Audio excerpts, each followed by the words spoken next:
Particularly warm welcome to those members of the public with us tonight. I'm Councillor Tom Reeve, and I'm chairing this meeting. In the event of an emergency and the sounding of an alarm, the emergency evacuation procedure is to leave the hall via the fire exit. That's the doors right behind you, and congregate in the car park. Anyone requiring assistance should remain in their seats, and you'll be assisted from the building. Anybody who wishes to follow the agenda from their tablet or smartphone can do so by going to the Council's website and following the links to Your Council and Council meeting calendar. This meeting is being filmed for a live broadcast on the Council's YouTube channel, and an archive version will be available to view after the meeting finishes. The broadcast will be suspended during any adjournments in proceedings, and if the committee resolves to consider information as exempt business. And members are reminded that microphones must be switched on and spoken into clearly for the broadcast. And please, can everyone present in the meeting also ensure that their mobile phones are switched off or in silent mode, please. So I will start by inviting members to introduce themselves, and I suppose I can start with members in St Mark's and Seething Wells. Good evening all. I am Councillor Yogan Yoganathan from St Mark's and Seething Wells. Good evening, I'm Diane White, also from St Mark's and Seething Wells. I'm Peter Hurlinger from Alexander Ward. I'm Ian Manders from Alexandra Ward. Good evening, I'm Anita Sharper, I'm Councillor in Berrylands Ward.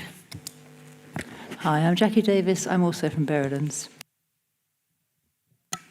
Andrew Waldridge, Tolworth. Traite Allen, Tolworth Ward. Mariana Gonçalves, also Tolworth. Okay, thank you, councillors. So as usual, we will begin with public questions. We have a period of no more than 30 minutes for questions on matters relevant to the committee. We like to encourage questions to be submitted in advance so that officers have an opportunity to answer them, although that's not absolutely necessary. I understand we have questions this evening from several people. I'll invite each person to ask one question, and you'll be given the opportunity to ask a supplementary question if appropriate. Any subsequent questions you may have will be considered only after all other residents have had the opportunity to ask their first questions, if time allows. I'll ask people to please be as concise as possible, and please keep your question under 2 minutes.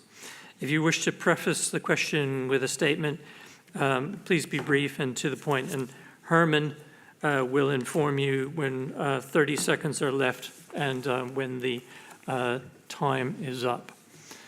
Yes.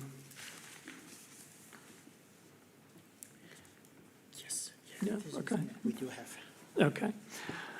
As I understand that there may be public questions relating to a planning application, I wish to reiterate that in accordance with procedural rule 17B, questions which relate to a regulatory decision or a matter which may result in a regulatory decision will be rejected.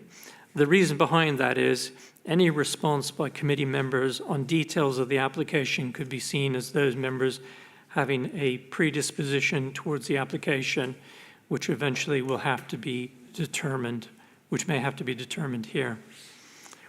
However, I will accept general questions about the council's processes without reference to the planning application.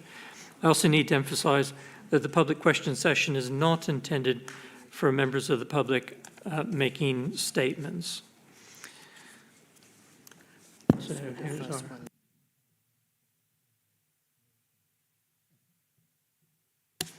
Okay, so the first question we have is from Marcus Musilek. Would you like to come forward? I believe the microphone is already working. Is it on? Fantastic. Yeah, have a little test. Sorry. Just have us speak into it. Yeah, There we okay. go. And as I said, you have 2 minutes, please. And Perfect. we'll All try right. and answer your question. Good evening, councillors. So we do have sort of a process policy question and would like to understand if council could please provide a view of the policy that council looks at with respect to sort of weight and considerations that they give to the impacts of development on the environment and local communities, which often result in pollution, traffic increases that are actually impacting those communities.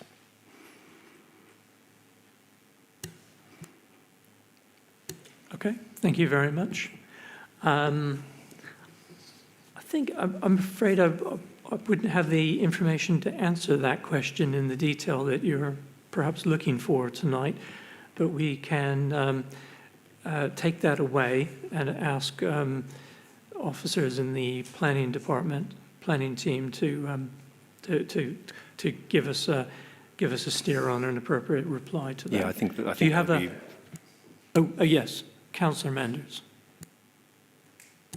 Okay, I have the portfolio that covers planning policy, but I'm not chair of the planning committee. I'm not on the planning committee. So these are just really general observations and not about any particular development. Yes, we do have to take into regard the effects in terms of increased traffic and so on. But considering traffic levels in the borough, that really would have to be really a substantial effect, I think, in a planning application. You probably know that the government has released a new planning policy framework or planning policy statement, and the prejudice there is for giving permission for development. And there's going to be increasing pressure on local authorities to give planning permission to any housing development. And that's something that we're looking at the policy very, very closely to see how it affects our decisions.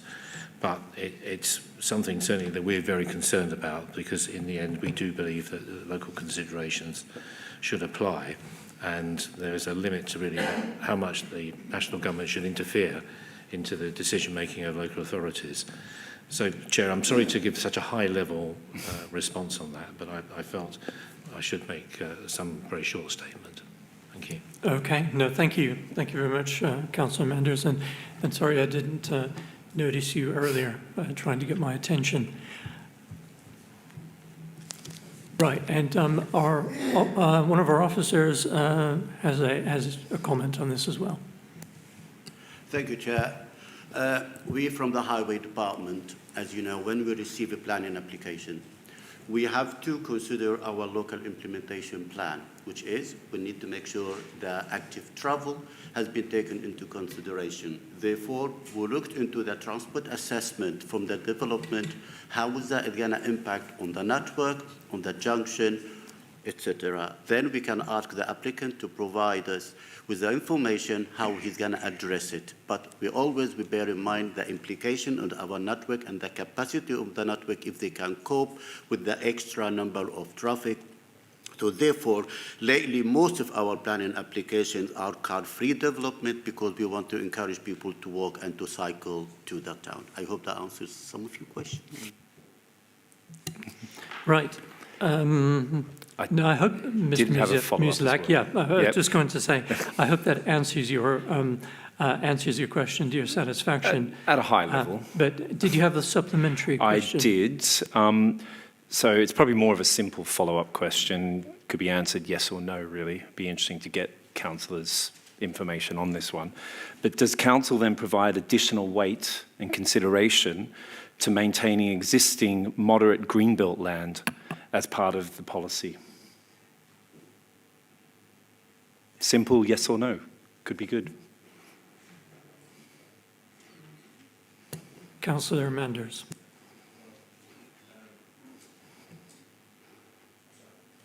My microphone, there we are.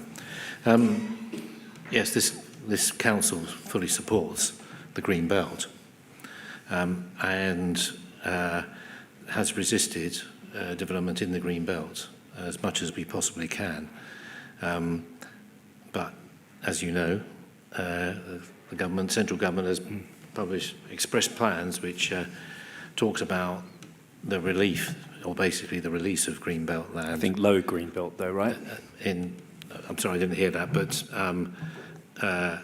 well, it's talked about in terms of grey belt, which is greenbelt land which has been compromised in some way, either because there's been some kind of unofficial development on it. The reality is that it's greenbelt, and if there's not enough grey belt to satisfy your housing targets, then you move on to greenbelt. But we need to look very closely at the policy. The council as a whole is trying to look at as much brownfield sites as possible that could be developed sustainably. And we're doing everything we can to avoid the government imposing on us some kind of requirement to go into greenbelt. Okay, thank you, Councillor Manders. We're lucky to have you here tonight. Thank you, Mr. Muzak. That's great. Thank you. Thank you for your time. I do have other questions once you've gone through the run there as well. Okay, yeah, we can come back around to you. Thank you. And now if I could ask Liz Mitchell, and we also had Alex Oakes down. Is he here tonight? No. Okay, so just yourself. Okay, thank you. Yeah, thank you. Right. Thank you, Councillor Reeve. Good evening, councillors. Using the Healthy Streets approach, we surveyed our two roads, Thornhill and Tolworth roads, and you all received the results of this survey, as I did email them to everyone here on the 1st of December. And unfortunately, I didn't receive one acknowledgement from any of the Lib Dem representatives to that email. But in our survey, we received 112 responses. Some of the highlights for looking at the Healthy Streets approach was that 79% said the air in our streets was not clean on our roads. 84% said that they were intimidated by the traffic on our roads. 89% said they found the street between noisy and extremely noisy. 85% said they didn't find the street attractive. And 83% said they didn't find it enjoyable being on the street. We asked some additional questions, and 65% said they had had their car damaged whilst being parked on the streets. 77% said that they have experienced direct road rage or driver abuse towards them. 92% said they have been involved in accidents or witnessed dangerous driving, such as speeding or mounting the curbs on our roads. 30 seconds. These are concerning statistics and shows you what we live with day in, day out. Citing the RBK Healthy Streets survey, which is using the old measure, there are several streets that score in excess of 47, including many in Berrylands as well as in Tolworth, including Thornhill Road and Tolworth Road. So RBK clearly identify these roads are worse in the ward. So my question is it acceptable that residential roads perform so poorly, according to the Healthy Streets approach, and that RBK do nothing to address the root cause of the problem? Is it acceptable? Right. Well, thank you. Thank you for your question, Ms. Mitchell. I think the short answer from me is that we're not content to leave all of our roads with a poor rating, and we do it's within the power of the council to make improvements, as we've done in a number of areas. But are there any specific questions that our highways officer wanted to is able to offer any specific information on this? Thank you, Chair. I think this statistic is very interesting, but I can assure you, if you ask all the residents of the borough about all these questions, you will have most of them the same question, the same answers. Because being noisy, being all of traffic, being that's not ideal. I understand that. And all the residents all the residents, they want a quiet road, and I don't blame them to do so. It is that. But we have a limited budget, and we have a lot of constraint, and we have to work within that. So therefore, the question is about, do we consider any low value or scoring for a road under the healthy street? As we addressed the healthy street previously, and we still do, we look into which element could be addressed, because you have to bear in mind, councillors and chair, resident, whatever you need to do, you have to think about the area at all, all of it. You can't just think of one road, because if there is a road, for example, I give you an example, if there is a road, there is the reading in the healthy street, it shows 0 or 1, that means it is low, because there is a level of traffic using that road is high. Then one of the options to go, which is like introduce some restriction or some scheme which to reduce that. But if you do that, the impact is going to be on the surrounding road, because wherever you move from one road is going to go to the others. So therefore, we try to address as much as we can without creating or displacing the problem from one road to the other. I hope that answers the question. Yes, thank you very much, Eunice. I think that was very helpful to me in understanding the situation. Do you have a supplementary question? Yeah, I do. I've heard the story from the highways team time and time again, and we talk about displacement, and we talk about trying things and lack of budget, and the latest response is let's paint a few more yellow lines on the roads, and it's not actually addressing the root cause of the problem. And I'm just hearing the same rhetoric time and time again. But my real question is, what are councillors doing to hold RBK to account for making these roads in our neighbourhood cleaner and greener? Because they're certainly not cleaner and greener. And what are councillors doing to hold RBK to account to actually make some significant changes to our neighbourhoods, taking a holistic approach? What are you people going to do to hold them to account? Right, okay. I'll go ahead.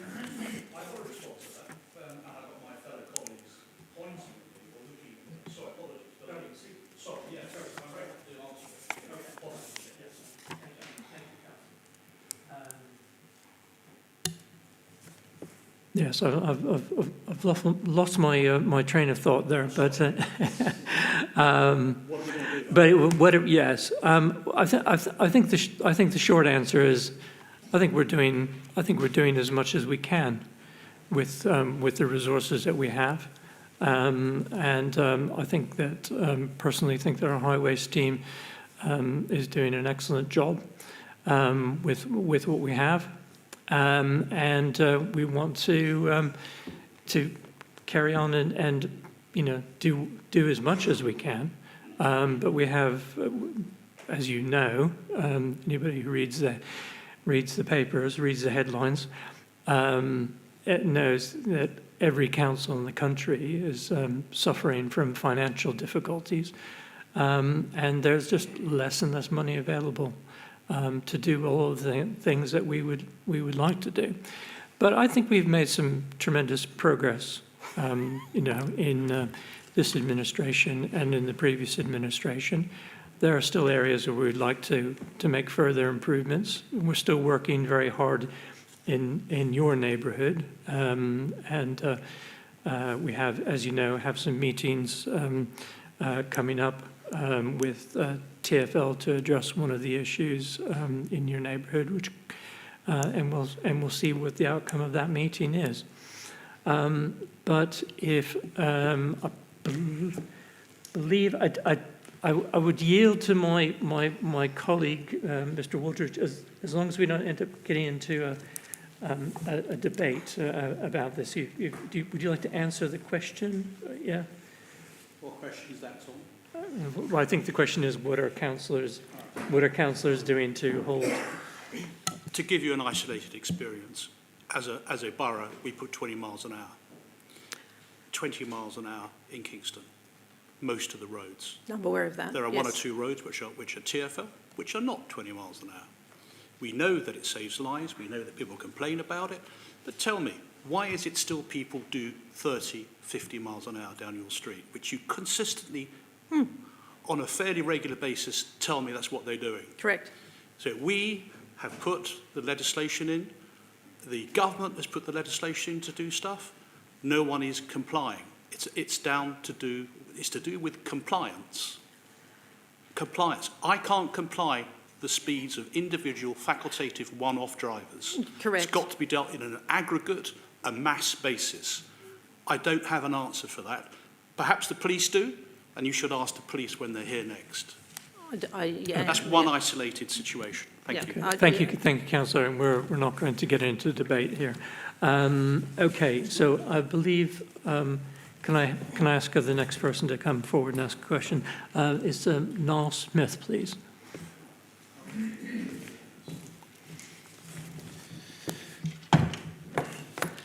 Good evening, councillors. My question is this. What plans do you have to facilitate community sports provision in Surbiton?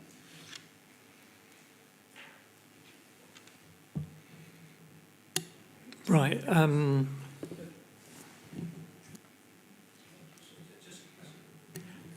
Oh, sorry. Can you clarify the question? Being asked to clarify the question. Yes. You mean in terms of infrastructure? Yes, of course. In terms of infrastructure?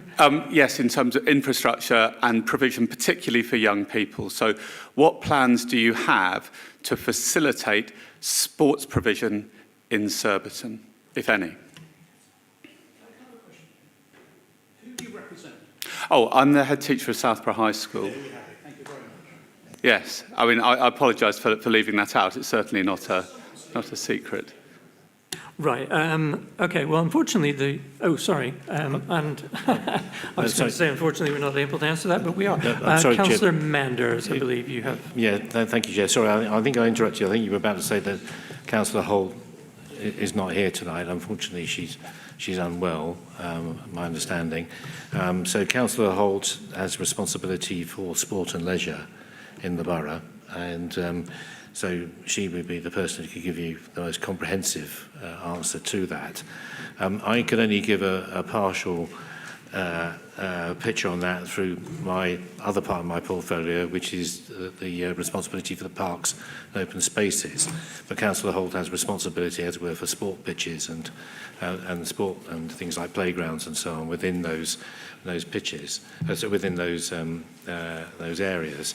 But certainly, I mean, I know in Alexandra Park, which is the park in myself and Councillor Hurlinger's area, so there's been new basketball goals put in. You can see I'm very active in basketball. And also, and that's right, exactly, and there's been improvements as well. There's been cricket nets put in there as well. And there's been a steady increase in playground equipment as well, and also I think in Keep Fit equipment wider in the park. That's probably the limit, all I can say in terms of the Surbiton neighbourhood for tonight, Chair. But I think maybe some other councillors may also be able to chip in. Thank you. I have Councillor White, Councillor Shopper, and Councillor Davis and Councillor Wooldridge. Sorry, very quickly in that case, as there's so many who possibly know a lot more than me. There is a very sort of in-depth sport and leisure activity that is coming to fruition now. I was just checking whether, if we had a date for which committee it was coming to. We don't quite yet, but it's all on its way, and there's been huge amounts of resource gone into mapping and looking at what is needed, what our young people would like, what our residents would like, and plans going forward. Thank you, Councillor White. And Councillor Shopper?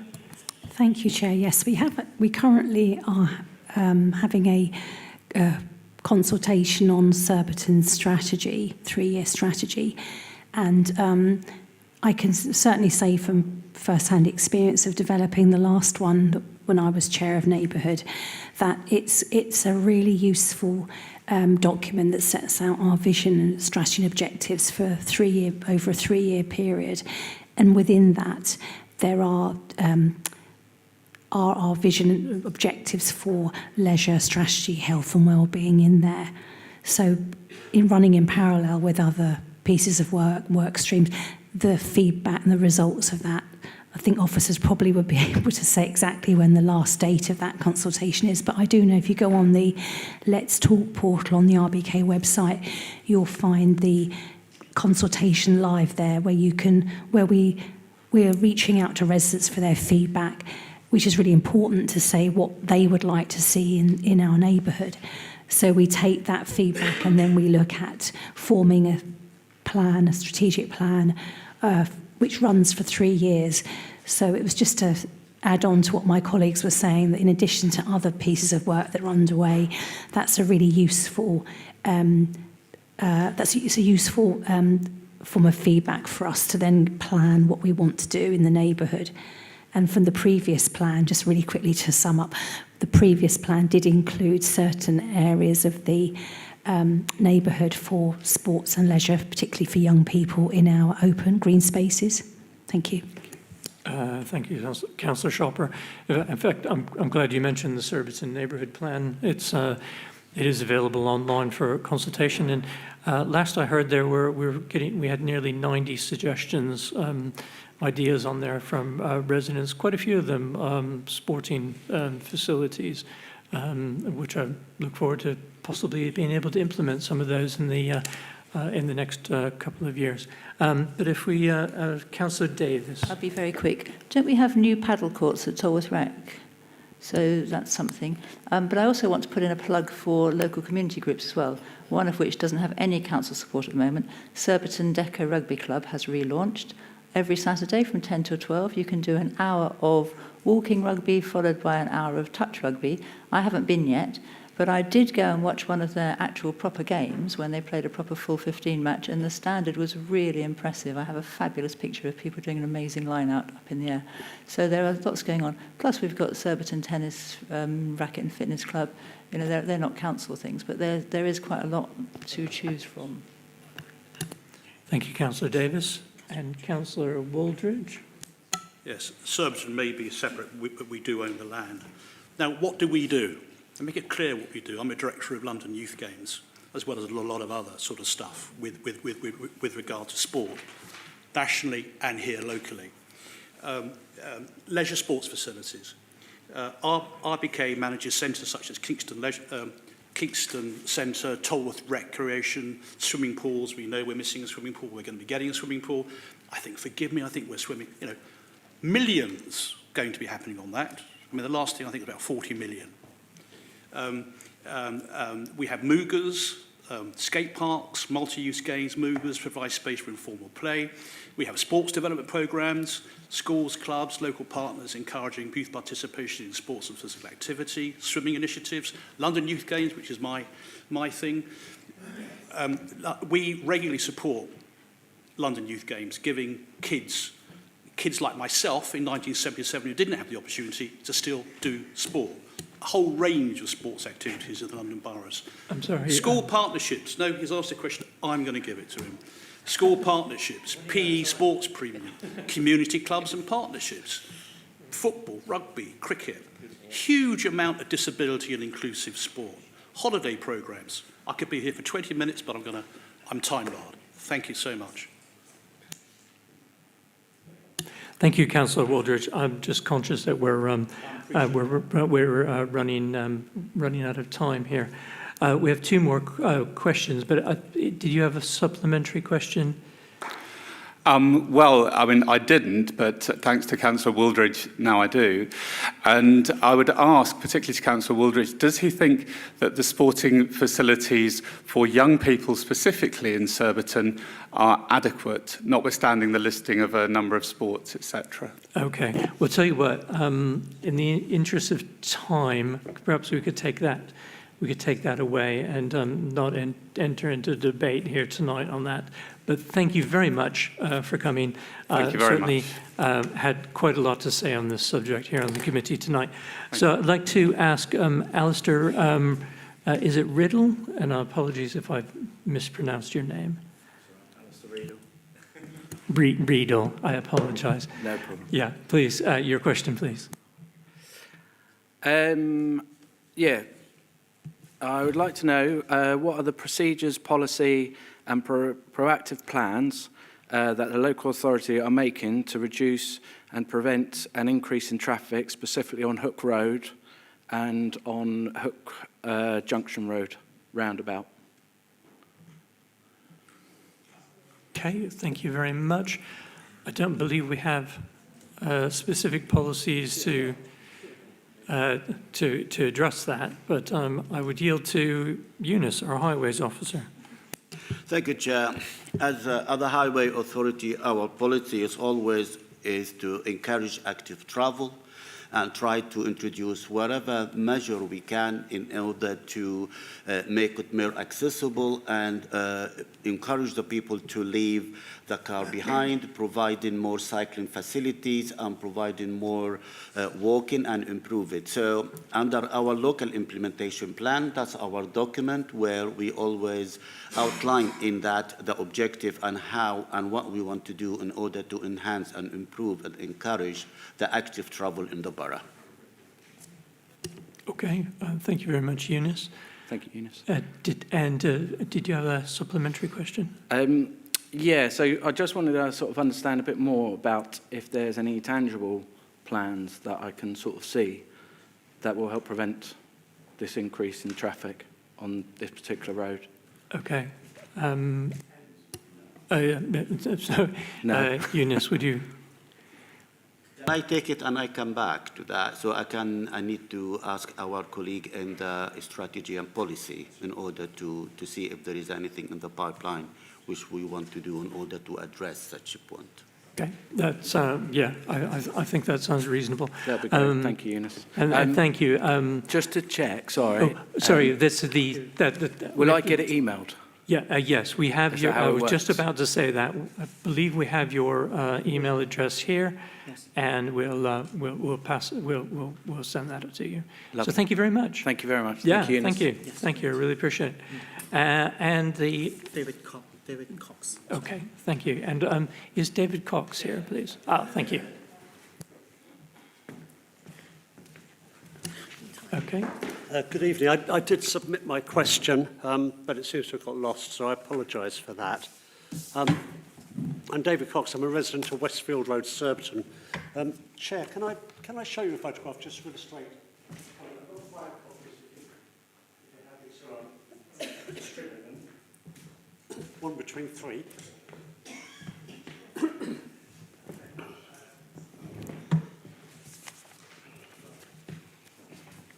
Okay, thank you very much. So we have the photos. Okay.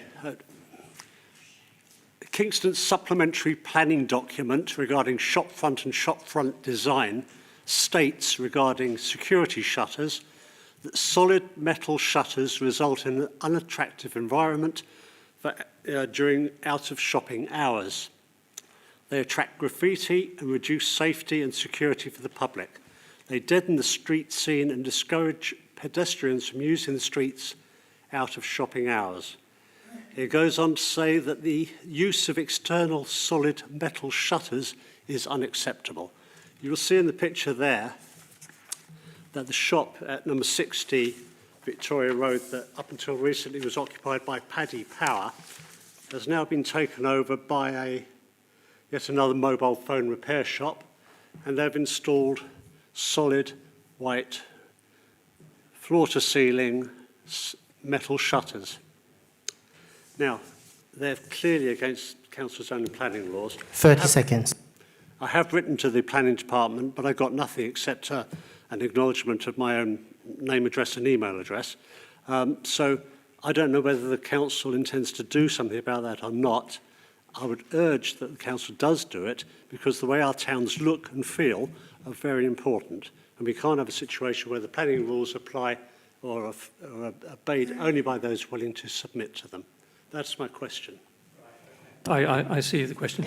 Well, I would say that I see the ward councillors for that area are eager to jump in here, and I think they would be interested in following this up. So can I ask Councillor Yoganathan? Jogan did acknowledge my email. I copied him in. There you are. Thank you. Thank you for bringing that issue, David. And as you know that you sent that email to the planning concerned people and to copy to us. I did acknowledge to you on the 1st of December. Yes, you did. And that was obviously been recorded at the council inquiries. There it has got a identified reference number, so we can judge it, how that is progressing. The enforcement section, which is you were reading, is not us. No, I know. It's not the planning department. There is an enforcement section. I don't know Exactly. how many staffs are there. But as per myself, normally it takes about 10 to 12 days. So the last thing which I heard is on the 2nd of December with the ME 614. I haven't heard anything from them. No. But you were very upset, and I said to him, let's wait and see whether the planning department is coming with the appropriate answer for that particular breach or whatever it is. And it's not for me to say it, but I would have raised the same thing. So I don't know what to say to you, but we will wait, or maybe now. Yes, I can write to them saying that you will come back here and it is in the Surbiton neighbourhood, and I haven't heard anything from the council inquiries. Right. And then if I hear anything, I will come to you, sir. If you don't hear, sorry, can I answer? Right, and supplementary question. Yes, please go ahead. If you don't hear, will you chase it up, or do I have to chase it up? You see, I can only chase it up because if I want to do, I will ask them the question, why it doesn't come back with that certain question, yes? Maybe is it because of the Christmas they are short of people, or to my knowledge I heard the enforcement section hasn't got enough staff. Well, that's been I've been hearing. But I do share your concern in that particular location. You see, you have read that certain things which is not acceptable. It never was there. No. This new person has said it. But it is not for me or the head of planning department or Barry Lomax or something like that. They can't do it. It is the enforcement section. I know jolly well who is the enforcement section now staff. Under Barry. Is it? Oh. Yes, it's under Barry. It's under Barry, but the thing is there's no staff there. There is a new guy. New guy? And, yes, Andrew left. Andrew left, yeah, Anthony thinks it's left. Sorry, Chair. Yeah, I'm glad you said, I know Anthony left it. So what we do is, David, I will send another email raising the issues again, that you come along and ask the question, and it is recorded, and then I am sure you will record it as well. So that means I am chasing for the reference period, normally 9 to 10 days. So that's what they said. So let's hope that we will receive something. I will send it and I will copy you as well. Thank you, Councillor. Thank you for bringing that issue, David. Okay, thank you, Councillor. Thank you, Mr. Cox. Okay. Yes. Okay. He doesn't want to give in. He's right. It's a problem. When we discuss the Okay. And I believe if Alistair Harris is in the audience, so just to say your question will be taken at the beginning of the Maryland's Healthy Streets item, so I hope that's okay. Thank you very much. Right, here we go. Yeah. Okay, so that's the end of our question time session. Thank you very much for everybody who asked questions tonight. Petitions. So a resident, we move on to the petition section. A resident has contacted Democratic Services about submitting a petition on a planning application. Democratic Services has advised the resident that in accordance with the Council's petition scheme, petitions relating to planning applications will not be dealt with under the scheme. So apart from that, we've had no notice of intention to submit a petition tonight. Apologies for absence. Herman, do we have any apologies for absence? Thank you, Chair. Apologies we received from Councillor Liz Green and Councillor Alison Holt.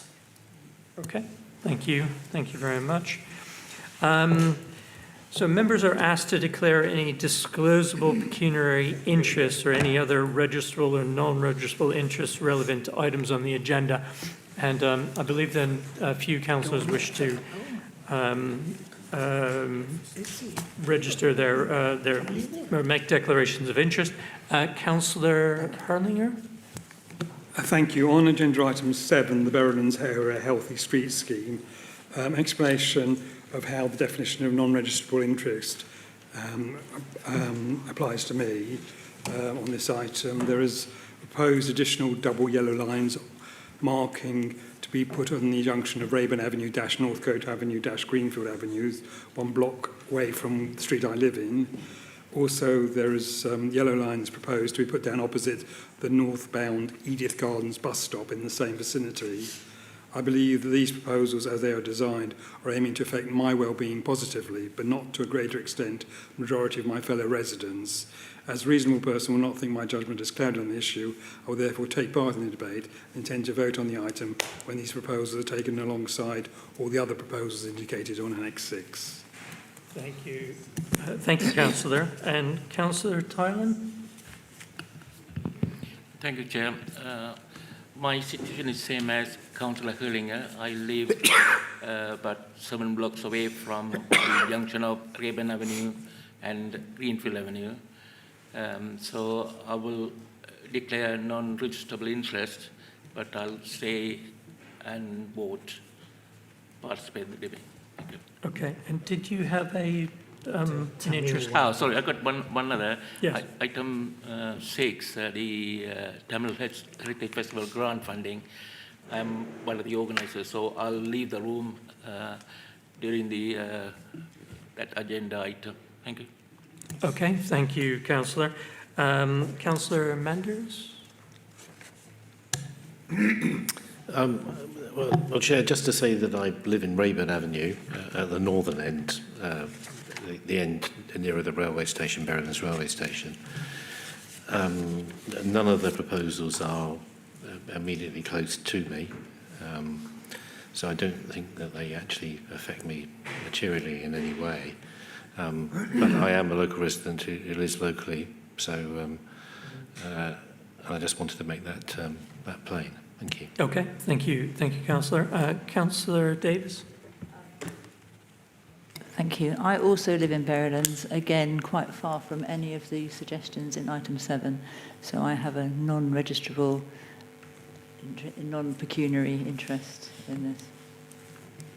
Okay, thank you, Councillor. Do any other members have declarations of interest? Councillor Waldridge? You look surprised, Chair. My sense of humour failed again. Yeah, I'm going to declare a non-registrable interest. I live in Berrylands, and applying the relevant rigorous tests laid down by Herman, our Democratic Services engineer, top man, doesn't cloud my judgment at all. So I will be participating. Thank you. Okay, thank you, Councillor. And Councillor Yoganathan. Yes, I also live in Maryland, but I'm not sure whether my road has got any impact. And to my knowledge, yes, there is impact on the Greenfield and my road, and also Elmbridge Road. If people come along, instead of going through Rayburn Avenue, they come across Elmbridge Road as well. So, but as far as myself is concerned, I am just saying it, but I will like to pass any comments on that one as a participant. Okay, right, okay. So you intend to stay and to participate. Okay, well, thank you very much. Are there any other declarations? Thank you. Okay. Minutes. The minutes of the meetings held on the 10th of September and the 10th of October 2024 have been circulated to members. Do members agree to confirm the minutes as correct records? Agreed. Okay, agreed. No objections. Thank you very much. I will sign those later. So we move on to item 6 on the agenda, which is the Community Grants Programme.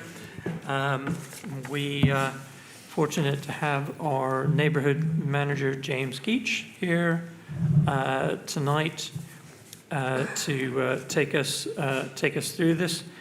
Meeting participants may refer to Appendix A of the agenda pack for information. So we're tonight considering 2 applications for neighbourhood community grant and 2 allocations for community ward funding. And I believe one of the applicants that's in your pack has withdrawn. So I'll hand over to James. Thank you. Yes, thank you, Chair. You're absolutely right. So just a bit of an administration to start. Following a conversation earlier today with the applicant from ADHD Embrace, that application has been withdrawn. It may return early in 2025. So as you said, the committee's been asked to consider 2 other applications for neighbourhood community grants, as well as the allocation of some council award funding, and a report for that purpose has been appended to the agenda as Appendix A. So the first of those is a neighbourhood community grant application from Man and Boy. Luke has very kindly agreed to attend this evening to answer any questions the committee may have.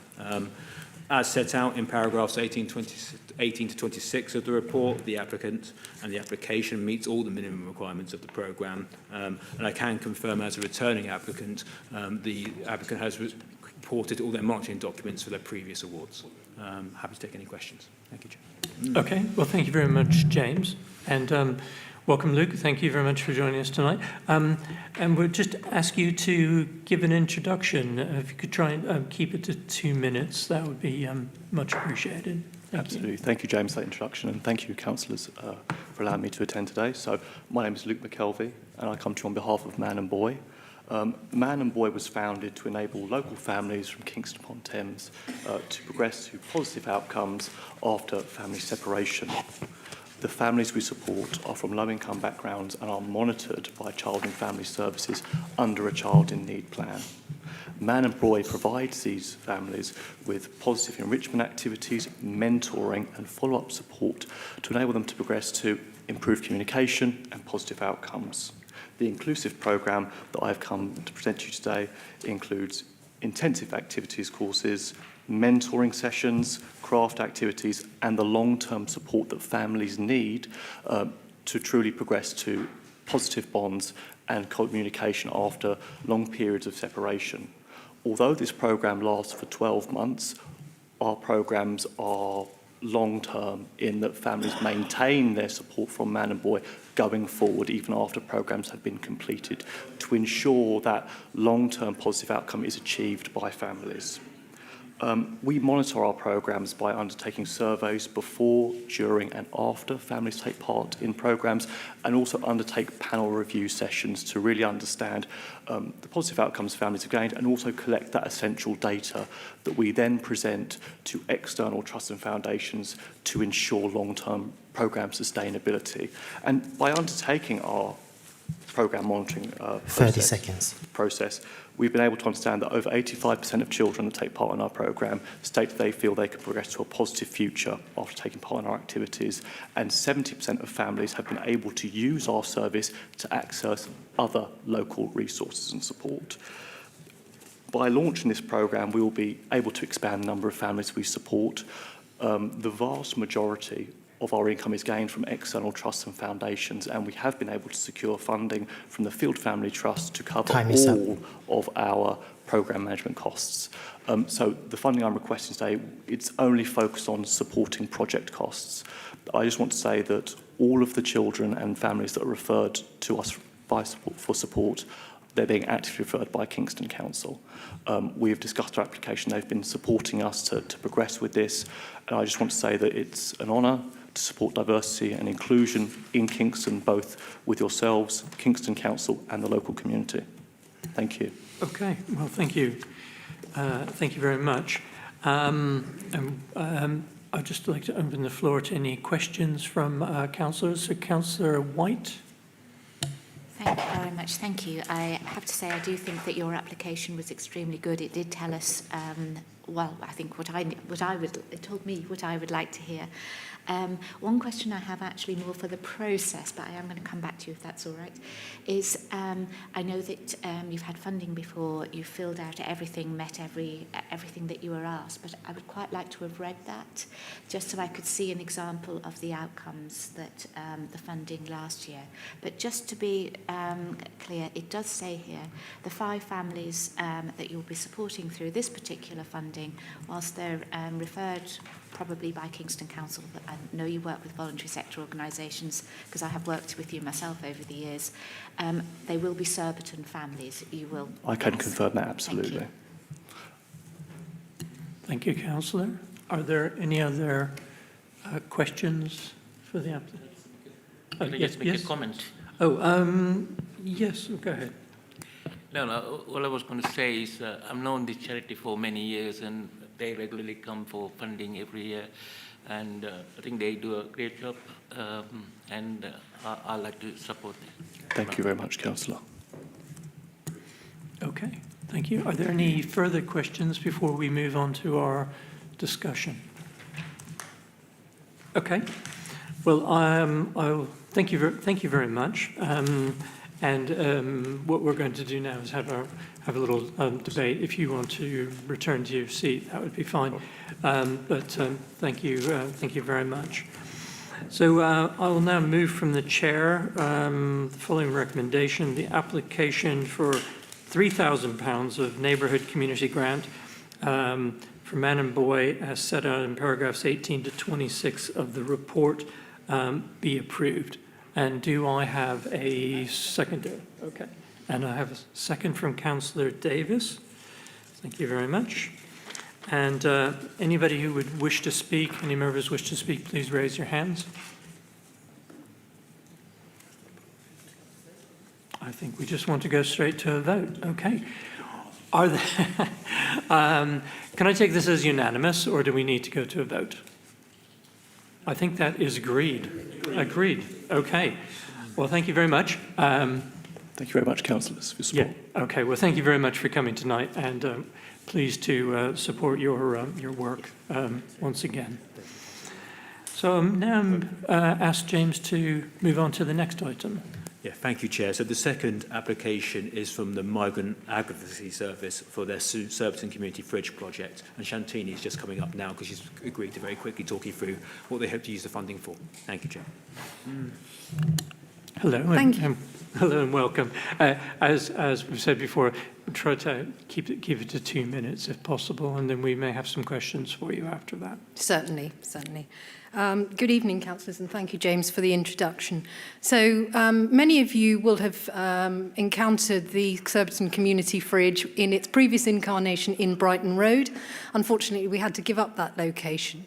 But that didn't mean that we were giving up on our service users in Surbiton, who were plenty. I mean, the shop in Brighton Road had registered 1,500 people as service users.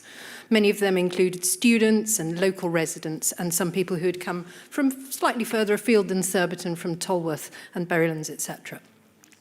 So without wishing to abandon our service users, we struck up a friendship with Surbiton Hill Methodist Church, because we noticed that people from Alpha Road were not coming down to Brighton Road. It's just too far, and carrying your stuff uphill was probably a little too much. In October 2022, we started a little project called the Toast of Surbiton. We are the Toast of Surbiton. We do like saying that. Where we simply serve tea, coffee and toast, and encourage people to come and get together and make new friendships and have conversations about things in their local area. That worked very well, and the church supported us with free accommodation. And when we lost Brighton Road, we thought we could perhaps do an outreach with food in the Methodist Church. However, it became apparent that that was treading on the toes of the coffee morning. And that was a nice little group. 30 seconds. Thank you. Nice little group. And we didn't want to break that up. So 10 to 12 people sit and have coffee together. They're mostly from Alpha Road, and they discuss things that are important to them and their neighbourhood. And we think that's wonderful, and we supply cakes and coffee, etc. In another room, which the church had free, which was being used as a pram park, we thought we could set up a few tables and we could bring in volunteers to distribute food. And that's been working very well. We are seeing between 18 and 25 people per week. It's only on the Mondays because we outreach in other parts of the borough on other days of the week. In places that won't be any surprise to you, places like Kingston Youth Centre, Deerhurst Estate, which is near to the hospital, etc., etc. So this application is just to maintain that link with our Surbiton service users. We think that is important because we did feel bad about just having to close up and go away. If you have any questions, I'll be happy to answer. Okay, well, thank you very much for that, that summary. Do we have any questions for the applicant tonight? Councillor Shopper? Actually, it's more of a comment. Could you hold, yeah, perhaps there's a hold, yeah, let's ask any questions. Councillor White. Thank you very much. May I do half comment, half question? Go on. So, I visited the fridge before and I know what incredible work that you all do. Absolutely amazing. I'm going to ask a similar question to I asked before. I know you mentioned for so many service users, 1,500 and incredible work and support that you offer. And Surbiton to us does include Tolworth and Berrylands and everything. We're that Surbiton neighbourhood. But can you say with any sort of surety that the majority of those residents are from Surbiton neighbourhood in a broader sense? I'm not asking for 100%, but I would just like to know that the majority, we are supporting our residents. Certainly. So we have a very simple sign-in sheet we just ask people to note down their name and their postcode, which gives us an indication of where they're coming from. And so we're mostly getting KT6 and KT5 postcodes coming to us at the Methodist Church. Because if they're coming from New Malden, they would just go to the hut in the Wreck, which is our normal base now. It's just less convenient for Surbiton residents to get over to the Kingston Road. And some people have argued that if they need food, they will go, but 2 bus journeys might just put you off, and you may have other things to do in your day. So we think it's very important to maintain a presence in Surbiton, but we really don't want to impinge on the goodwill of the church who are already supporting that coffee group. And we couldn't really ask for any more favours as far as that was concerned. Are there any further questions? Councillor Tylan, question? Thank you, Chair. Yeah, I worked with food bank during COVID pandemic, and I think they do a fantastic job, and it's still needed during the cost of living crisis. My question is, Save the World Club, they do sort of similar thing in Surbiton. Do you work with them closely, or? We do. We share facilities. We share food when we have gluts. We even sometimes share the collections so that we're not doubling up on effort. So yes, we do work very closely with them. Okay. Thank you. Okay. Any further questions? Okay. Well, thank you very much. That's all our questions that we have for you tonight. So thank you. We'll open this up to discussion now. First of all, I'll move from the chair in a second. Right, there we go.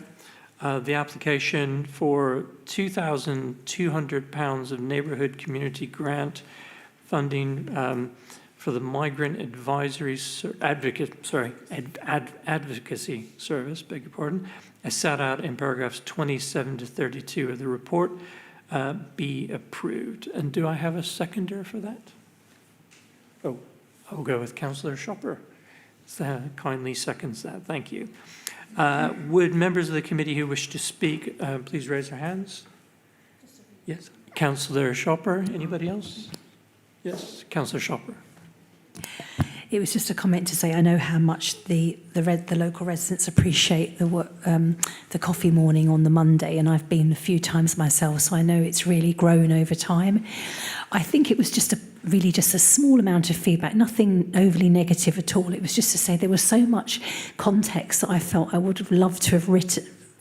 I would love to have read in advance of tonight, because I think it didn't do justice to what you'd said to us verbally. I think there was quite a lot that wasn't in here, and now that you'd mentioned it and given the opportunity to put some context to it, I understand it better. That's just my own personal perspective. Because I looked at the room hire and I sort of slightly balked at the price, and I realised that obviously that must be the going rate for a room that you want quite a substantial room. Would that be for a whole day? It wasn't. I didn't want to put you on the spot either. So it was just. Yeah. So I looked at it and I think it was just important because of the room hire cost and where you are locally that I just wanted to have a bit more information. I think you did provide that tonight. So thank you very much. That was really what I wanted to say, Chair. Thank you. Okay, thank you very much. Are there any further comments on this application? Can I? Yeah, Councillor Tynan, please. Yeah, thank you, Chair. Yeah, I mean, as I said previously, the food bank projects is still important, and the cost of living crisis. And I know there are so many vulnerable people who benefit from this. I mean, certainly I will support. I've seen their Facebook, and there are so many posts, and lots of people have, made comments and said what a service which is required for in the current cost of living crisis. So I would like to support it. Yeah. All right. Well, thank you, Councillor. Councillor Waldridge. Hi. We know each other, and yeah, I'm great to support it. I've only got one silly question. Why do you call it the Migrant Advocacy Service? So the yes, thank you. Perhaps for the benefit of the people, well, I'm going to loosen up the rules here a little bit. We're supposed to have done with questions, but loosen it up, and just so people who might be watching the video can hear you. Again, an apologies to the chair. It's me. I'm sorry. That's okay. I must say my voice is big enough to fill this room, but we need the recording device anyway. So Migrant Advocacy Service is the parent organisation that is set up. It's commissioned by RBK to deliver some services, giving advice and guidance, welcome services to certain groups that are displaced into the borough, namely Afghanis, Hong Kongers, and Syrians. As part of their work, they were given the opportunity to collect surplus food. And so we wanted to make sure that this got into the right hands. Of course, everybody appreciates free food, but it needed to go to places where there was need. And so we set up the Surbiton Community Fridge Project in order to attract those people and also to stop the food going to waste. So Migrant Advocacy Service is the parent organisation. Surbiton Community Fridge is a discrete project within that organisation. But the lovely thing about food is its universal appeal. So we could find people at Surbiton Community Fridge, have a chat with them over a cup of tea, and actually triage some problems which we could then refer back to Migrant Advocacy Service for a bit of help with benefits or a little bit of advice on how to fill in the form for the Household Support Fund, etc., etc., etc. So it sort of feeds into each other. Okay, thank you very much. And any further questions? No, great PR. You're very good. Thank you. Okay, brilliant. Any further comments?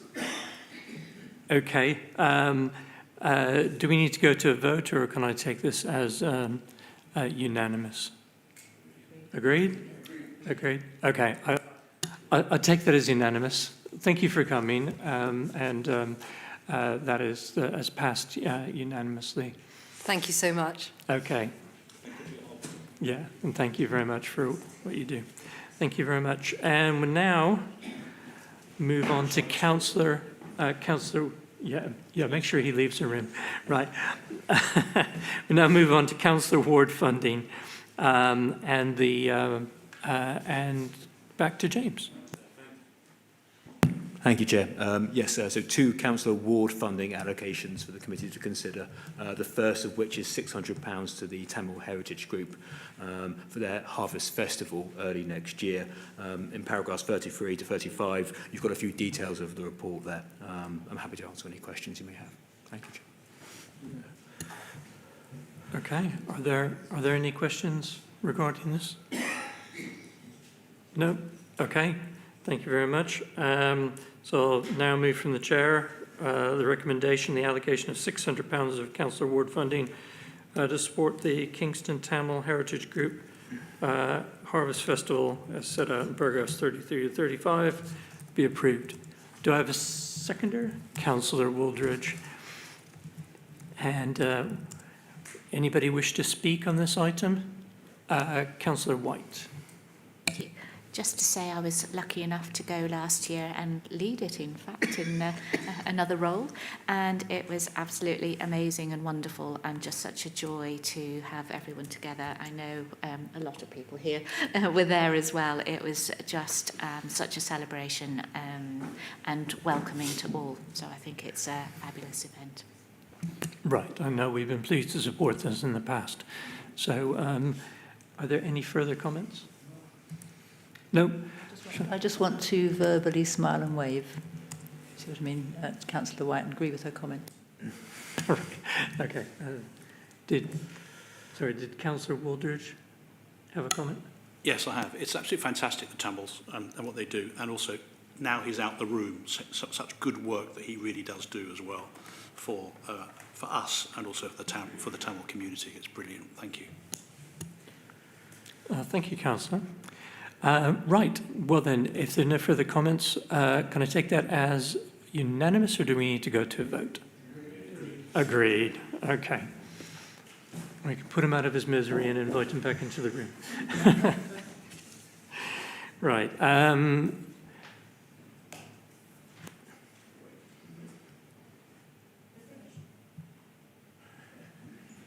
He got lost. Oh, I see. Right. Okay. Right. Okay. So, right. Well, James, would you like to carry on with the next item, please? Thank you, Chair. So the last allocation the committee has been asked to consider is one for a new Stamford bench on the Tolworth Broadway. I understand a number of local residents have been in contact with Alexandria Ward councillors about installing a new bench there by the bus stop. These would be the same type of benches that were installed using council ward funding on Victoria Road the year before last. The price is set out, it's £1,700. That's for the bench and the installation. There's an image of the bench in question, but they are the same ones as Victoria Road. I'm happy to take any questions, Chair. Okay, councillors, do we have any questions? Just questions at this point. Councillor Hurlinger, did you have a question? Oh, comment, okay. Any questions? No, that's clear enough. Then I'll move the recommendation, the allocation of £1,732.41 of councillor ward funding for the provision of a new bench on Tolworth Broadway. Do I have a seconder for that? Councillor Hurlinger seconds that. And would you, as you've raised your hand, would you like to speak? Yes, just to add to what James originally said, sort of, although the report says it's outside Tolworth Tower, which at the moment doesn't have a lot of people using it, it's in fact sort of also outside M&S, which is more frequently used at the moment, and it has 6 bus routes, so it does get quite busy, which is why residents would, rather than standing sort of at the bus stop, would rather have somewhere to sit while they waited. So strongly support it. Thank you, Councillor. Any further comments? Councillor Tyler. Thank you, Chair. I agree with Councillor Hurlinger. I mean, I use M&S and Broadway a lot, and I see lots of people standing on that particular bus stop, and there are quite a lot of elderly people as well. And so I think it's a good thing that we have a bench there. So I'll certainly support this. Thank you. Excellent. Thank you, Councillor. Are there any further comments? Okay, if there be no other comments, should we take this as unanimous or go to a vote? Agreed. Okay, so that is unanimous. Okay. Well, thank you very much, James. That concludes item 6 of the agenda. So we move on to item 7, which is the Berrylands Area Healthy Streets Study. Just to check real quickly, were there any councillors who wanted to leave the room for this item, or is everybody staying? Yeah, everybody's staying. Okay, thank you. Members of the committee and the meeting participants can refer to Appendix B in the agenda pack, and I'd invite Yunus Amadi, the principal engineer, to introduce the report. Thank you. Thank you, Chair.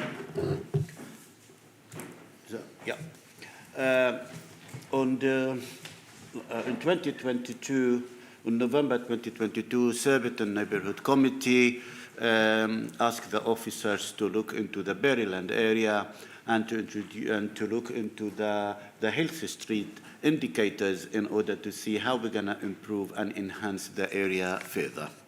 So we used the healthy street indicators score, which has been by TfL, and we scored every road in the area. So as you can see, some of this road, it has green, dark, some light, and some brown. So the one in brown, anything it's less than 50, scoring 50 and less, it has amber, which means it needs some attention. And you need to bear in mind, I think the question being raised earlier today about if anything less than 46, what are you going to do about it? I think we try to accommodate as much as we can, as long as it doesn't have an implication on the surrounding road. So and in June 2024, we've done data in order to establish the level of traffic used in the Berryland area. I know this is very difficult to read, but I guess all of you have this annexes with you. It's in the report. You are able to see the level of traffic in this area. You can see there is a quite high level in Rayburn Avenue. We can't move from that. It has a quite high number of traffic. I thought it's good for you to see this. This is a graph. It shows over the years how the traffic flow has been increased in Outer London. If you look to the green, it shows the Outer London traffic flow in Outer London, it shows between 2022 and 2024 that traffic has already been increased. So therefore, when we look into the whole of the traffic, you need to bear in mind that traffic overall, it has been increased in the borough. It's not because we introduced certain scheme here or there. I think it is something for you it's just to give you an indication. This is something the consultant gave us, which is, it shows some of, because when we do traffic speed survey, the speed usually give us a certain point where you put the tube. But this is based on a vehicle, and some of these vehicles, they have indicators, and that is linked to the system, which you are able to see where they do speed. So as you can see, there is an area where it is light green, which is they do less than 10 miles per hour. And when they go about amber and above, it goes about 35 miles per hour. So as you can see here, you can identify some of the area where drivers, they do, at some section of the road, they intend to speed a bit more than any other area. So just an indication for you to make you aware of the situation. Here it shows in June 2024, it shows the average speed in the whole of the Berryland area. And I'm very pleased to say the average speed are reasonably acceptable. And yes, there is some area in Rayburn 22.1 or 21. It's still within the acceptable for in 20 miles per hour speed limit area. But this is the average. I have to make that clear. This is to show the collision data for the last 5 years. We have 2 series, and both of those, one of them, both of them in Rayburn Avenue, and the rest are slight. But the reason of that is at the junction where people, they couldn't see, they don't give away to the right vehicle, so it got to collision. Area quality assessment, we based it in January 2023. So overall, you can see the level of traffic it gives us. It is the level of pollution in the area is acceptable and it is reasonable. This is something for you to bear in mind. As you know, we introduced school street in Pine Garden area. And as you can see here, there is a change in the pattern of how the kids walk or using scooter or cycle or using car. So as you can see, there is a change. It's interesting, in November 2023, there is a high number of walking by 95%, but in July, it seems went back to 56. So it's interesting to identify that. It is why the value has been dropped that and why it was so high in November. It's just something for us to look into it and talk to the school in order to establish what is the difference between these two periods of time. As you know, previously, we had a drop-in session where we invited all the residents to come and ask us any question they may wish. And we've done it in the church, and we've done one in Alexandra at the Triangle on Saturday, and it was well attended by a lot of people. It was very interesting debate we had at that drop-in session. However, there is a lot of issue has been raised, but because we did ask a few questions, which I thought just to get the ball rolling, and you can see some of the residents, they don't want anything to be done in the road, which is fair enough. But it was very interesting to see how the people feel about it. And we had Let's Talk, where we have all the comment being analyzed, and is already, you see, some of the theme in here. Okay, so looking into all this information, the data, and the Let's Talk, we come up with some scheme which we felt we need to introduce in order to enhance and improve the traffic movement in Berrylands area. What we're introducing is some waiting restriction in Holyfield. As you know, Holyfield, it become quite high in number of traffic, but however, there is a parking on both sides of the road, so we are introducing passing places in order to introduce a traffic movement along Holyfield Road. The same we introducing, as you know, in Raven Avenue, south of Elga, between Elga and Yule Road. And the bottom, you know there is a lot of parking both sides of the road, so therefore in Raven would like to introduce some passing places in order to improve the situation in the area. And that is another one. In Raven Avenue, we'd like to introduce some by Northcote Avenue and Greenfield Avenue, some improvement to the visibility sightline with enhanced the people in and out of this junction. The same, we like to introduce proposed improvement, some yellow line north of Royston in Raven Avenue. The same, we would like to introduce some yellow line in Pine Garden and Chelton Drive.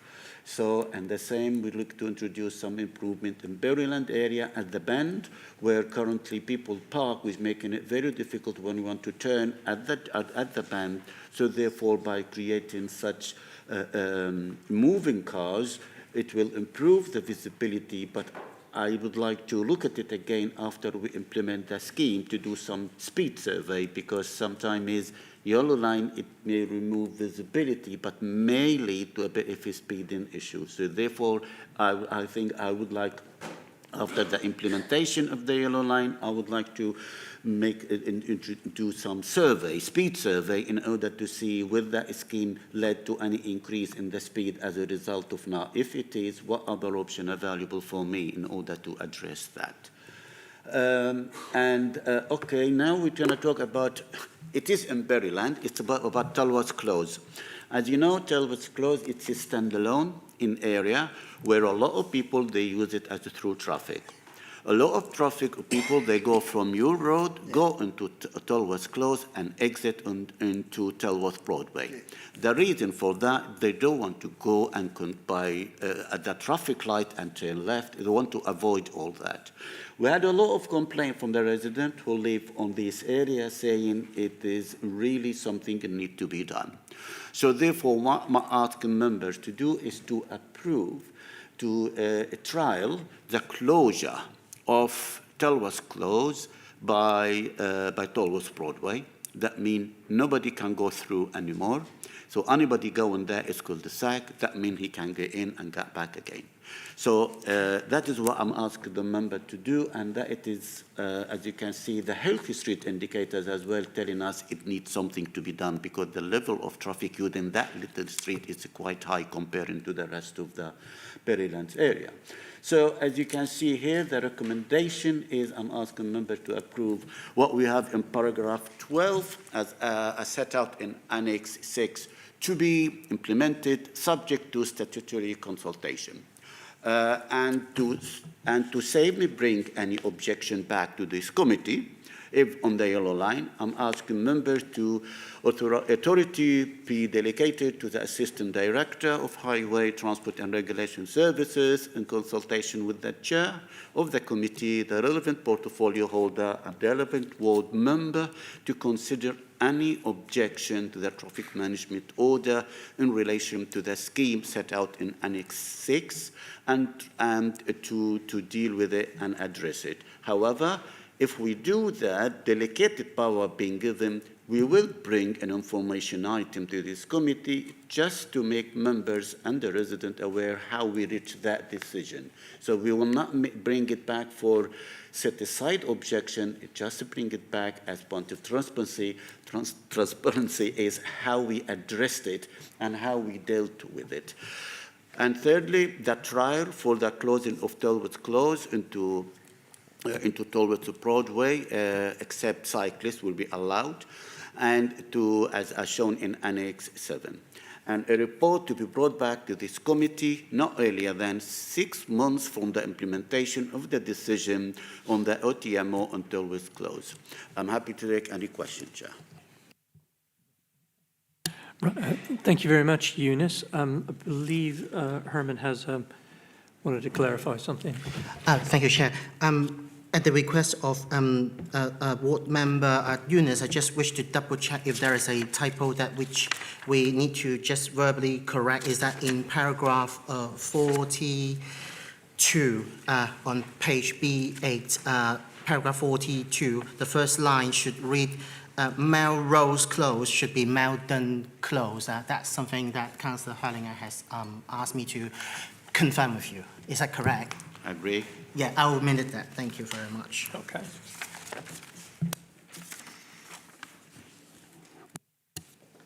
Okay. Well, thank you, Herman, and thank you, Eunice. So we now move on to public comments, and I understand we have a resident register to speak and ask to register to speak and/or ask a question on this item. So we just ask you to come forward, have a seat. We can, as there's only one of you here, I think we can safely allow you 3 minutes for your questions and comments. And perhaps you could start by introducing yourself. Yes, indeed. Thank you, Chair. Alistair Harris. I'm a resident of Chiltern Drive. From my home in Chiltern Drive, I regularly and frequently drive along Hollyfield Road on my way through to and from Long Ditton. My main point of concern in this journey currently, apart from the congestion on Hollyfield Road, is the junction of Hollyfield Road and Ewell Road. And that's regardless of whether one is turning left or right onto Ewell Road from Hollyfield. Generally, it can be very difficult to find a space in the Ewell Road traffic in which to turn onto Ewell Road. Turning right can be very tricky, negotiating traffic in 2 directions. Turning left is tricky because of the proximity of the traffic light and the consequent lack of turning space. This is one of a very small number of exits when you take account of the population levels from Berrylands, particularly on the west side. There's King Charles Road Bridge, Berrylands Road and Browns Road and Hollyfield. With the planned advent of a school at the other end of Hollyfield Road, I think this junction can only be expected to become busier and the pressure on turning and queuing greater. So my comment, really, it's not a question, it's a comment, is whether it might be possible to incorporate Hollyfield Road, the end of Hollyfield Road at the Ewell Road end, in the traffic light system that already covers Ewell, Ditton and Kingsdown roads. But rather than a simple add-on, my suggestion is considering moving the existing set of lights, or removing the existing set of lights that are between Fishponds Park and Kingsdown Road for ease of description. And that that might be replaced by a set of lights on Ewell Road, which are at the southern tip of Fishponds, as it were, with a small set of lights on Hollyfield Road as well. So to incorporate the traffic that goes to and from Hollyfield Road, to allow controlled entry into and out of Hollyfield Road. That's it, really. I have a map that I've provided to the Berrylands councillors, and I appreciate that the suggestion, the comment, would imply a significant expenditure and possibly the engagement of TfL. There is a bus stop there as well, but it could ease existing difficulties for drivers. It's already a difficult junction, and there has already been one serious accident that I'm aware of. And that's it, really. I'm happy to take any comments or questions. Okay, well, thank you, Mr. Harris. Appreciate you coming to committee. I think probably the first thing that strikes me is that this might be somewhat outside the scope of the agenda item, which is the Berrylands Healthy Streets scheme. That's not to make any comment on the value, the validity or common sense of the recommendation that you brought to the committee here tonight. I would suggest that it might, I'll ask Eunice in a moment, but it might be worth us having a conversation about this outside of this meeting with a view to moving forward on that. I see a couple of hands going up. Councillor Manders and Councillor Shopper. I'll bring you in. Yeah, I mean, it's a junction which I use quite often, and I've never really had a problem with it. I'm just checking anyway on Google, and it is a hatch box, yes, which is at the entrance of Hollyfield Road. And is your experience then that the drivers don't observe the hatched box then in that case, or? No, but in particular, if you're turning left, a hatch box applies to all the traffic. If it was keep clear for the traffic coming down Ewell Road, it'd be less of an issue. But because it's a hatch box, you can't turn out unless you've got enough space to turn into the area immediately in front. It doesn't particularly help those turning right, particularly if you've got more than 2 cars waiting to turn right. It can be a real problem coming off Ewell Road into Hollyfield. Right, okay. There's very little space. I would just interject that I still think this is outside the scope of the Berrylands Healthy Streets report. I think it'd be worthwhile having a conversation about this, but perhaps, again, it would be outside this meeting. And we could perhaps involve somebody from Highways in that conversation as well. But rather than debate it tonight, given what the rest of the material that we need to get through tonight. I accept that point, and I was just purely asking a question when I had the opportunity. Right. Okay. Thank you, Councillor Manders. Councillor Shopper. Yeah, both Jackie and I just want to say thank you very much, Alistair, for coming this evening and giving of your time and energy to this, because it's really, your feedback's really, really important. And obviously, not to reiterate that point about the scope of the report, but actually looking at this in the round holistically to say what trends and changes have we identified as a result of the report? How has the report informed our decision making going forward? Because I think from our perspective, there's a lot in this report, and I think it would be useful and really helpful, I think, to continue working with you at the way we've been doing, which has been fantastic, but to actually liaise with highways going forward to see what's feasible, because not being the expert, I think it would be really helpful to see from highways perspective what they make of this suggestion, this option, how it could work in practice in amongst all the other things we've identified within Healthy Streets and what's going to happen when the school will eventually be built. So I think there's scope here, but I think timing is of the essence to try and understand how we move forward with it. And I think you've articulated it really well. And I think that's something that we really appreciate. So it was just to say we'll take on board everything you've mentioned tonight and the care and consideration you've put into this proposal, and leave it in the hands of highways moving forward over the next few weeks to see how we can take it forward if we can, and of course keep you in the loop. Thank you, Councillor. Appreciate that. Yeah, thank you. Did you have anything to add to that, Eunice, or should we just talk outside this meeting? Go ahead. Actually, I'd like to thank Mr. Harris because it's very interesting. I'd like to thank Mr. Harris because it's very interesting point, actually. But and I think I got the point, because Holyfield now the level of traffic change. So it used to be less traffic using Holyfield. Now there is an increase. So therefore, there is more people in and out into Holyfield where I used to be before. So therefore, previously, we never considered it as a part of that traffic signal because it was not a lot of people leave Holyfield Road.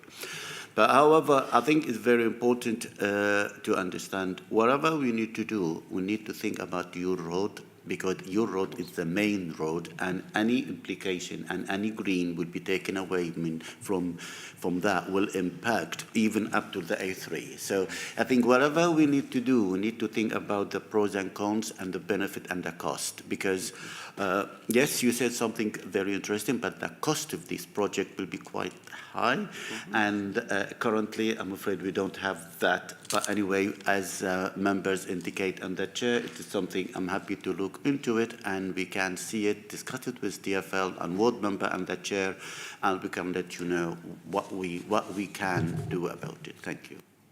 I'll ask for more than that. Okay, well, there we go. Thank you, Mr. Harris, for coming tonight and raising that issue, and we'll see about taking that offline and following that up with you. Thank you. Thank you very much.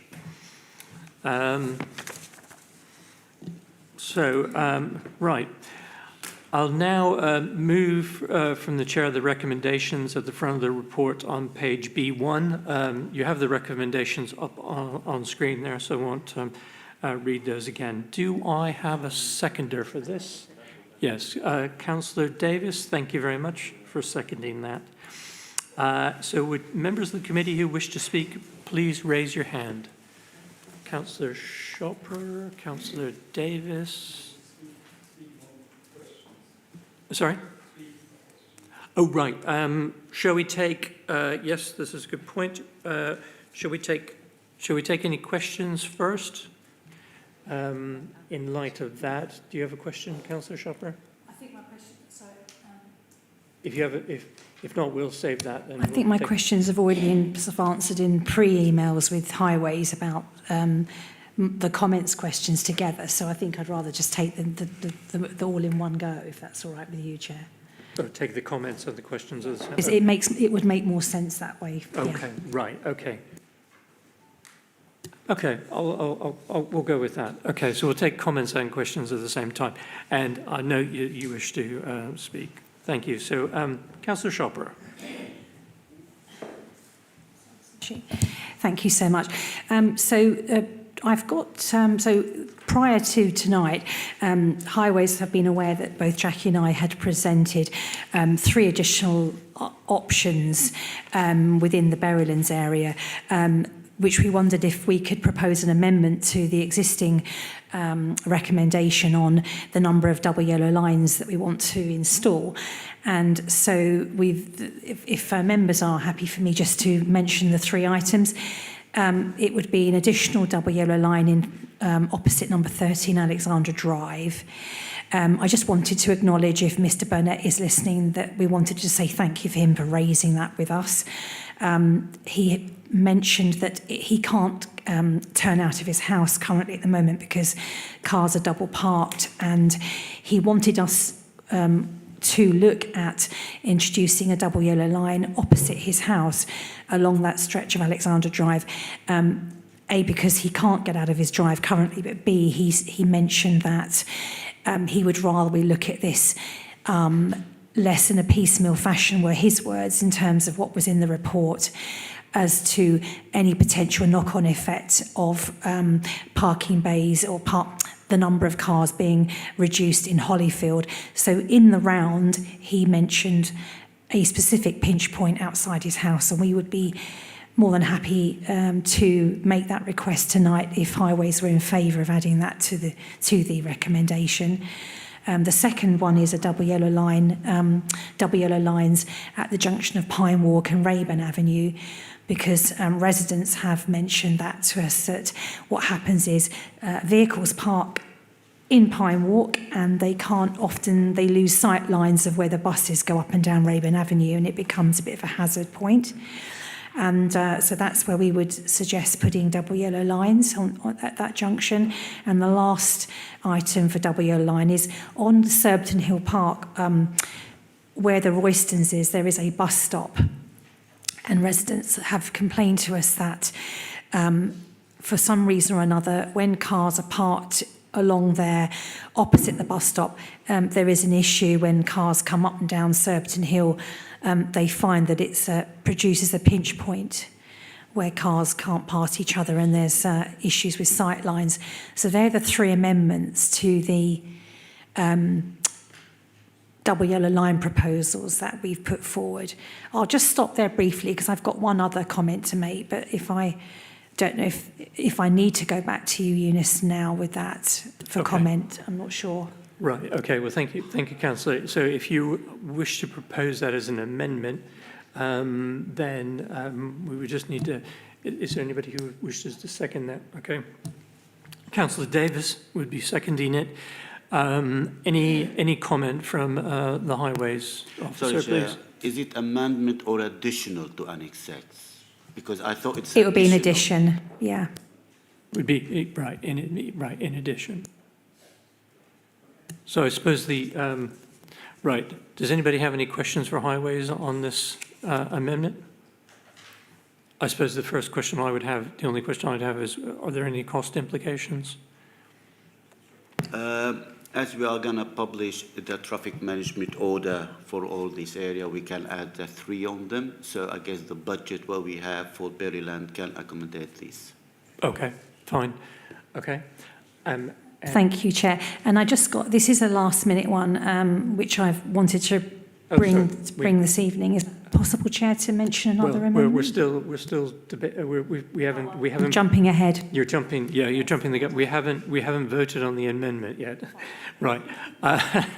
So the only thing I would say is I'm also aware of a bit of yellow line work that needs to be done on Browns Road, and I wonder if we can add if you would accept that amendment as an additional thing to your amendment. Sorry. Right, so if you will accept that. Okay, so does anybody have any comments on this? Yes, Councillor Waldridge. I just have one sort of, being not a highway specialist, as my colleagues will confirm, I'm intrigued by the pinch point on Surbiton Hill Park that Anita has mentioned. I suppose knowing that very well and knowing that it's a school-run buses used there, the way my mind works, having a pinch point there is of benefit because there's kids getting on and off the bus, and I always see kids, bless them, they go around the back of the bus and try and cross the road, and consequently there could be an issue with that. I quite like the Highways just to take this away and said, is that a benefit or an advantage? There's that pinch point there. I could, of course, no idea what I'm talking about. Shall we put that to highways? Yes, Eunice. Actually, Chair, I was going to suggest, because as we haven't looked to these 3 additional areas, so we haven't done any visibility study to find out, because our residents, they always kindly, they would like to have more yellow line, which we do understand that, but we need to understand the pros and the cons of it. So therefore, I'm wondering if members don't mind, if we can look at it, then if we feel we think there is a benefit, we can proceed with it. But if we think there is some issue with it, we will discuss it with the ward member and with you, Chair, to tell you about why we don't support it, then if we take it from there. I hope that answers the question. Are you suggesting that we do this under delegated authority? If you are giving us a delegated authority, is fine. We can do it under that. But if you want me to bring it back, all the recommendation will be is for the highway officer to look into the visibility of the possibility of introducing the yellow line. It is feasible, you proceed. If it is not, you don't. So you're giving me this freedom to look at it. Then in talking with the ward member, I can inform you and you are happy with either way after we reach that decision. Okay, which means that we could still publish it under the TMO and not without incurring the extraditional costs. We will still, if we felt there is no implication in safety and visibility on whatever, so we can still, we will proceed and we will publish it under that publication of the traffic management order. And if there is objection, we can deal with it if you want under this recommendation under delegated power. If you don't, we can bring all the objection back to this committee and you can look at it and you can decide if you want to set it aside or you want to us to proceed with the introduction of these double yellow lines. Okay, fine. Yes, sorry, Councillor Shapper, just, yeah.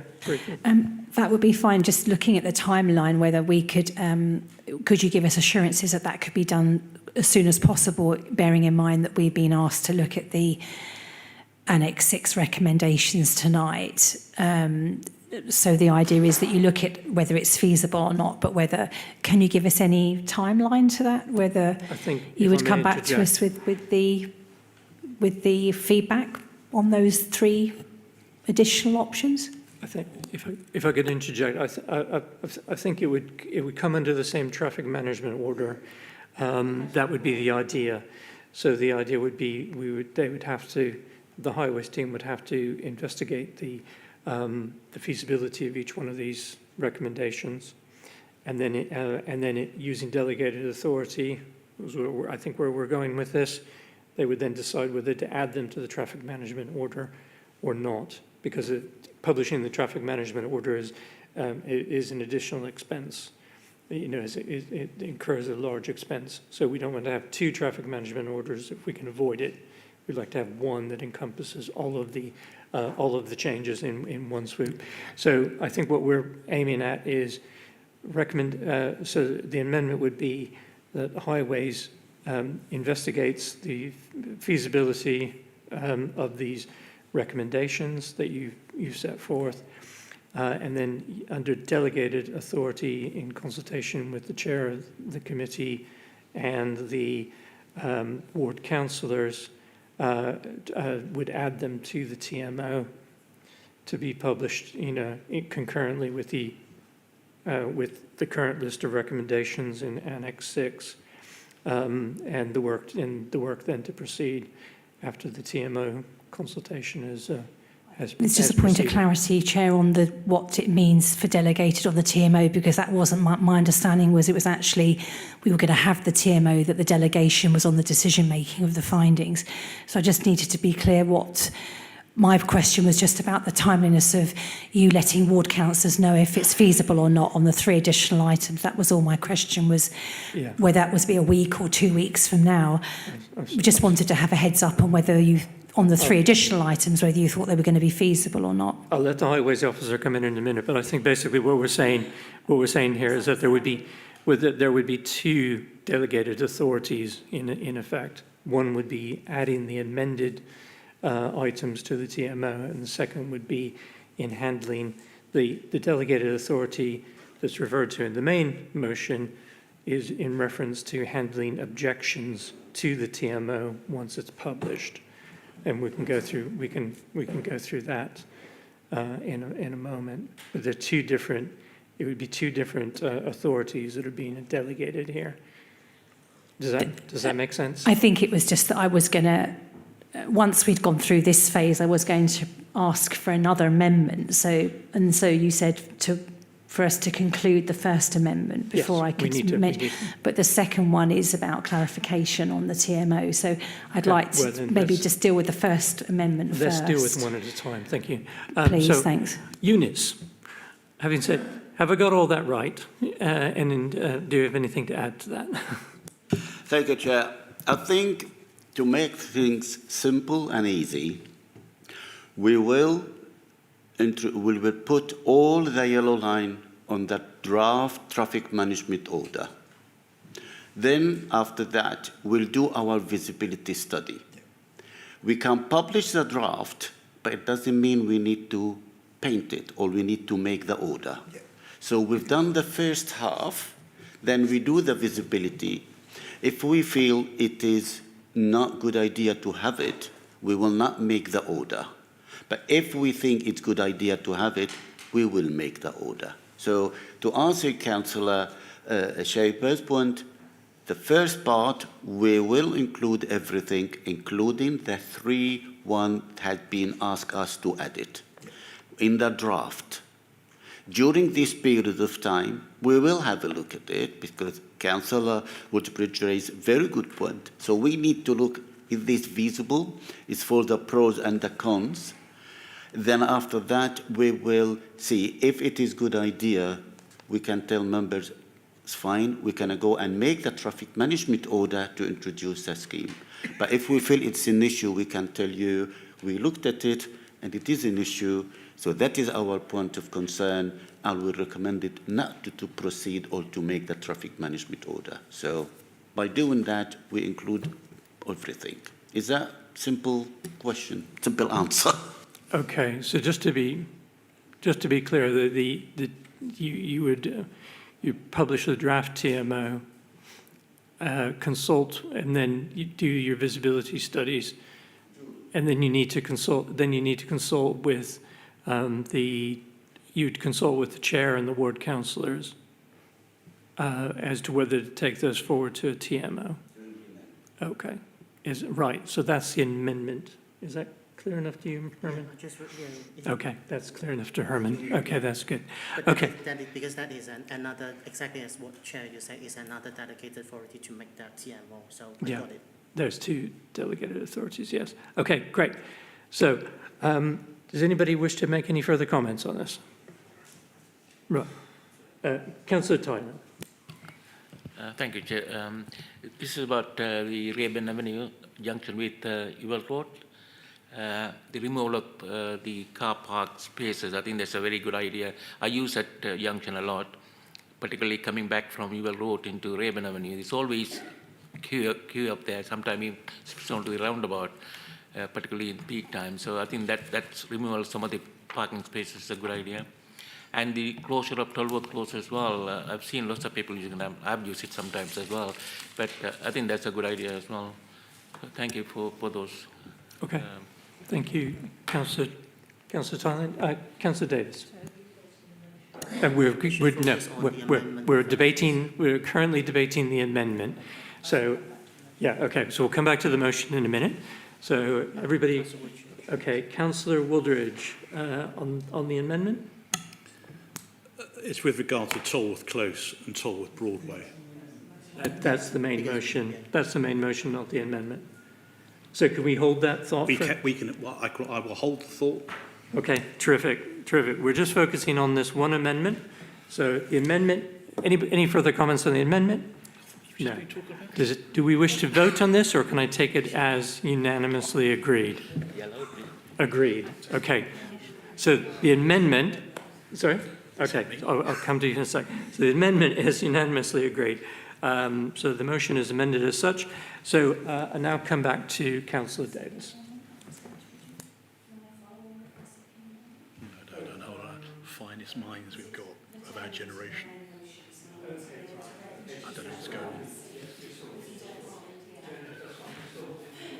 on. Okay. Yeah. Yeah, okay. So, Councillor Sharper. Bear with me, thanks. I just want to say thanks to all of the committee for agreeing unanimously to the First Amendment. The reason why I wanted to bring an amendment to the main motion on point recommendation 2 is I have real concerns about setting aside objections without them coming back to committee. So I have a real concern about the role of the committee not being able to deal with traditionally with a TMO objections that we normally have done in the past. So my only comment is just because we can doesn't mean to say we should. And I would prefer if we could be able to have the assurance that we can give our residents that we will bring any objections like we've done in the past back to committee so we can have that discussion here and make that informed decision. I think I would like to make a recommendation that we set aside point 2 to be able to bring back and not have delegated authority on the objections to the TMO. I think that that's really the essence of my amendment. Okay, I think that thank amendment. you for listening. Thank you, Councillor. I think that amendment is very clear. Before we go into any, sorry, yeah, thank you. Right. So before we proceed, do we have a second for this amendment? Are you seconding, Councillor Yoganathan?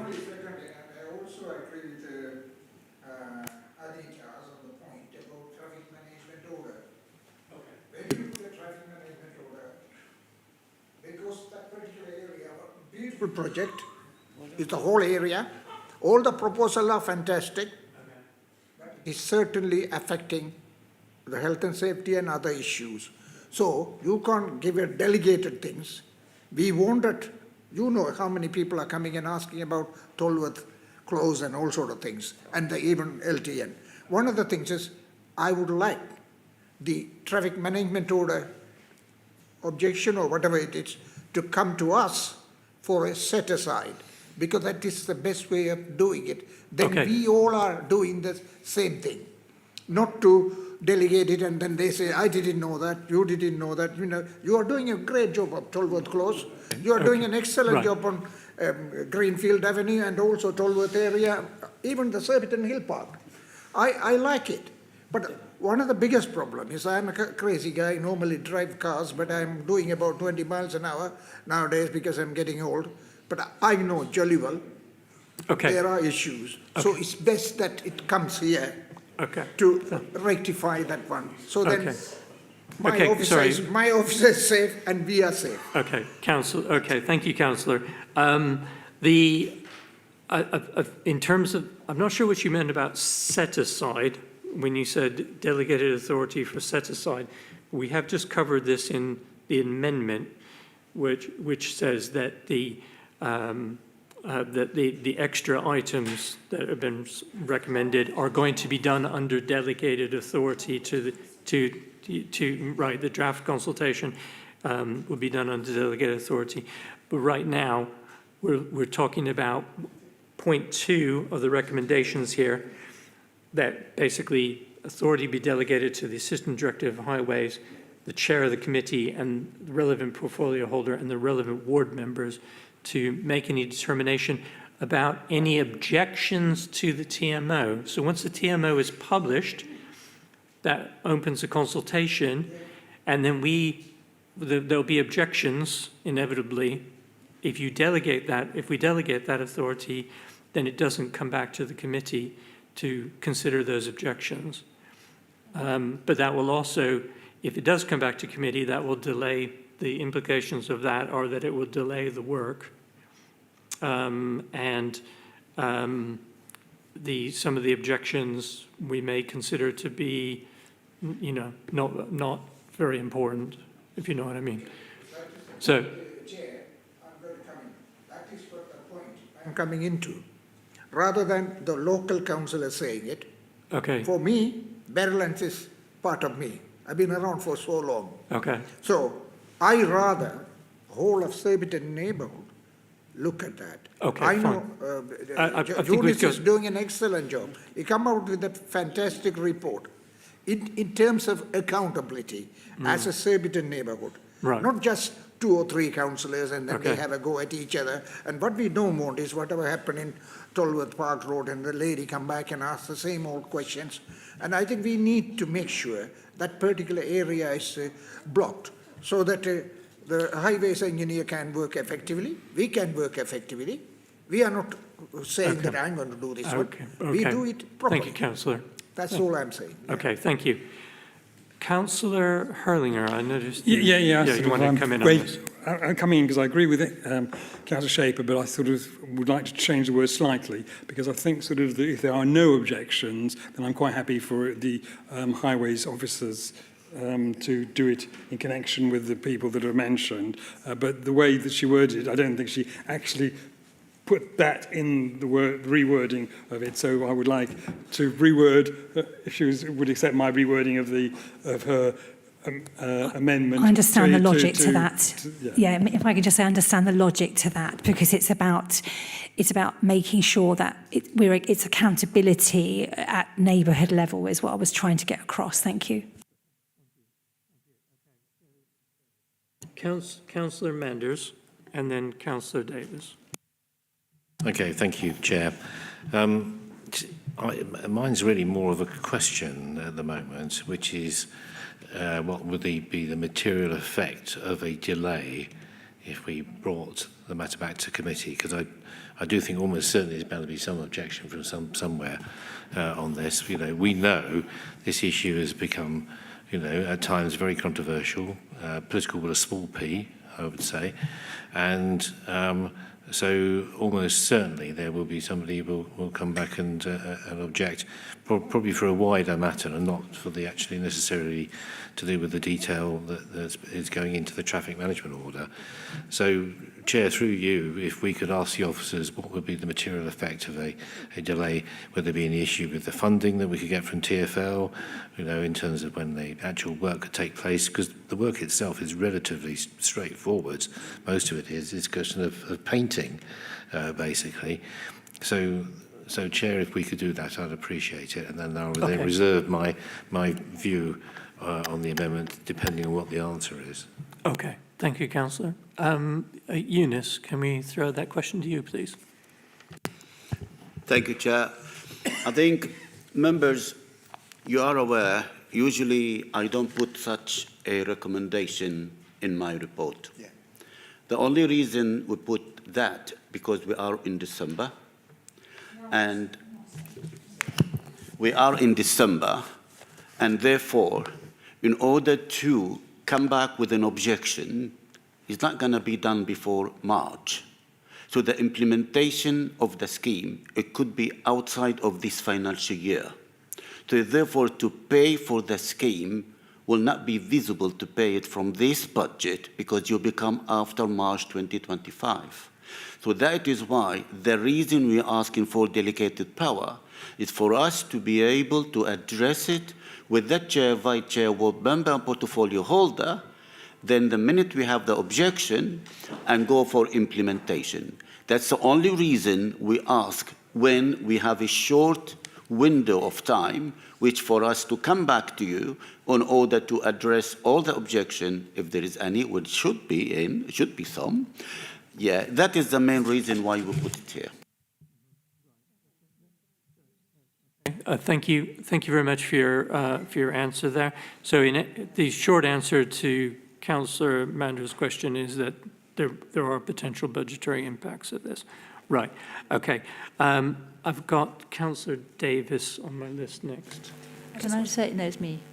Sorry. Can I say that I am very happy to support delegated powers to the responsible authorities. you have the whole picture.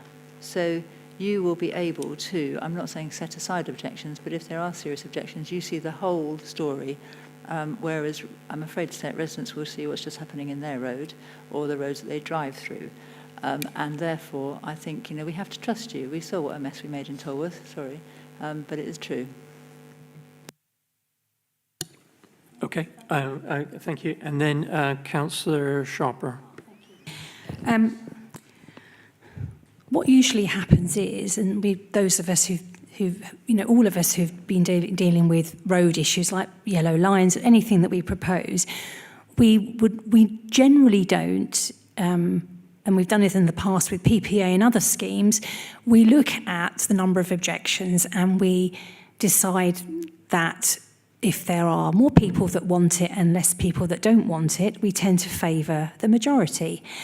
I've always believed that that is fair. There's always going to be people who have objected, but in the example I'm giving in the ANPR scheme we introduced in Christchurch, we had about 35 to 40 objections, but we had about 300+ residents in total who were consulted. So we took the view that it was the right thing to do and we went ahead and did it with conviction. I don't have an issue with what Councillor Hurlinger mentioned about a compromise of, well, let's just put the common sense factor in that if we have road by road consultation and we have fewer number of objections and more people, majority in favour, I don't have an issue with that. My issue is bringing it back to committee for transparency and good governance and scrutiny, and that's my reason why I felt it was important to bring it back. But on a delegated basis, we make decisions like that every day as councillors, but we still bring the result back to committee. But we have made decisions every day about looking at the percentages, those people are in favour and those people that aren't. And generally speaking, we've never had an issue in the past at all with any of the schemes we've introduced road by road, including the Christchurch School ANPR, because we went on the number of objections and those people in favour. So I don't envisage it being a huge issue going road by road, but I still believe on a matter of principle that we should bring every item back here for a simple decision making, because I don't see all of them to be very contentious, one, possibly two, perhaps, but looking at it as a whole, I can't see there being a huge issue bringing it back to committee for decision making, because that's what we've always done and it seemed to have worked well in the past. Thank you. Thank you, Councillor. Are there further comments? Councillor Hagener. I'm looking at the calendar for next year and I see that we've got a meeting scheduled for March the 19th. How does that sort of timing affect the timings you're thinking about? Okay, I think that was a question for you, Eunice. All right, thank you, Chair. Can I ask Councillor Shaper first? Because if there is an issue with the PPA or any scheme which there is a proper consultation, I will not ask you for delegated power, because I always ask you to bring the report back to you. I will not ever school street, I'll do it under delegated power. I will not do CPZ or PPA under delegated power because I don't want to take a responsibility. I want you to take the responsibility. So therefore, I think it depends on the project itself and on the scheme itself. My answer to Councillor Shaper, we won't have a lot of support because the people only for the traffic management order, we send them a letter, and if you are against, so you can write to this email address. Yes. We only receive objection, because if somebody supported, he won't send us anything because he doesn't have to. Because the only people who objecting to the scheme, so you will not be able to decide how many for and how much against. So therefore, the TMO for yellow line is completely different than any other aspect. And that is the answer to question by Councillor Shaper. So it's straightforward. You can't make how majority against a minority for people for or against because you won't know. Because only you're going to receive objection, and that's what it is with the yellow line. But anyway, it's about the 19th of March. As you know, after 19th of March, I have to wait 10 days. because I can't do anything till after the calling period. So that means really that almost will take me to the end of the month. I think that, okay, so that hopefully answers the question for Councillor Hurlinger. Are there any further comments on this? So remember, we're still just talking about the amendment recommendation 2. Councillor Manders. Yes, it is, especially on the amendment. I mean, I've got a lot of sympathy with what Councillor has said. And everyone knows I'm a strong supporter of the neighbourhood system. In fact, I was chair of a neighbourhood for 4 years. But accepting the amendment will make a material difference. It means it pushes the project from this financial year to the next one with a degree of uncertainty. What we are proposing really is a series of technical measures, right, to make the traffic flow better. And as the officer has said, essentially that's by prohibiting things. It's prohibiting parking in certain places. Now we can see that because of our overall view of the matter. People who will be objecting will probably do so because their favourite parking spot has gone or whatever reason. They won't be looking at this package overall.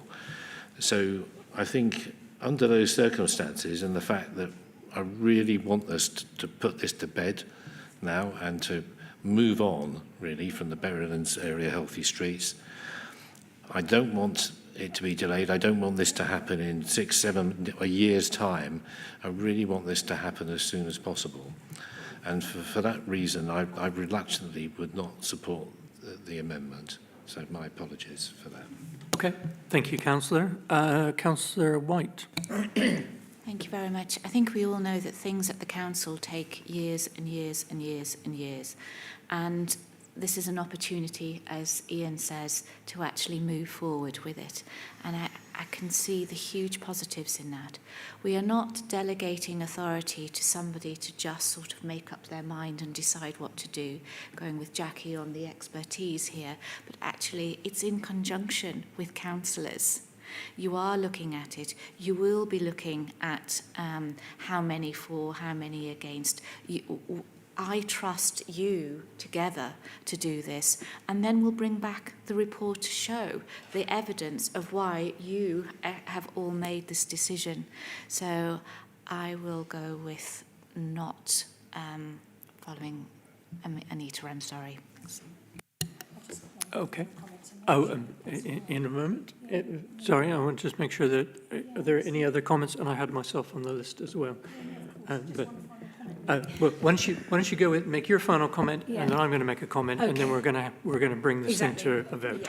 So then, just as you say, to have that reassurance that that report would come back to committee to show that the evidence of the consultation, is that something that you can prepare for us to bring back to committee? I think Eunice already said that was going to happen. So I think that was made clear earlier. So yeah, I would. Did you want to add anything to that, Eunice? Yes, it is. Sorry, it is an information item. It's not a report, because when you talk about a report, that means there is a resolution, but there is no resolution. All what we're doing to bring an information item for you and for the resident, it will be in the public domain, to know how many objections received and why we decided to set it aside, and we'll move forward with it. So I think, yes, it will be brought back and it will be in the public domain. Correct. Okay. So would you, just to be clear, would you like to withdraw your amendment? Oh, I'm sorry. Right. Okay.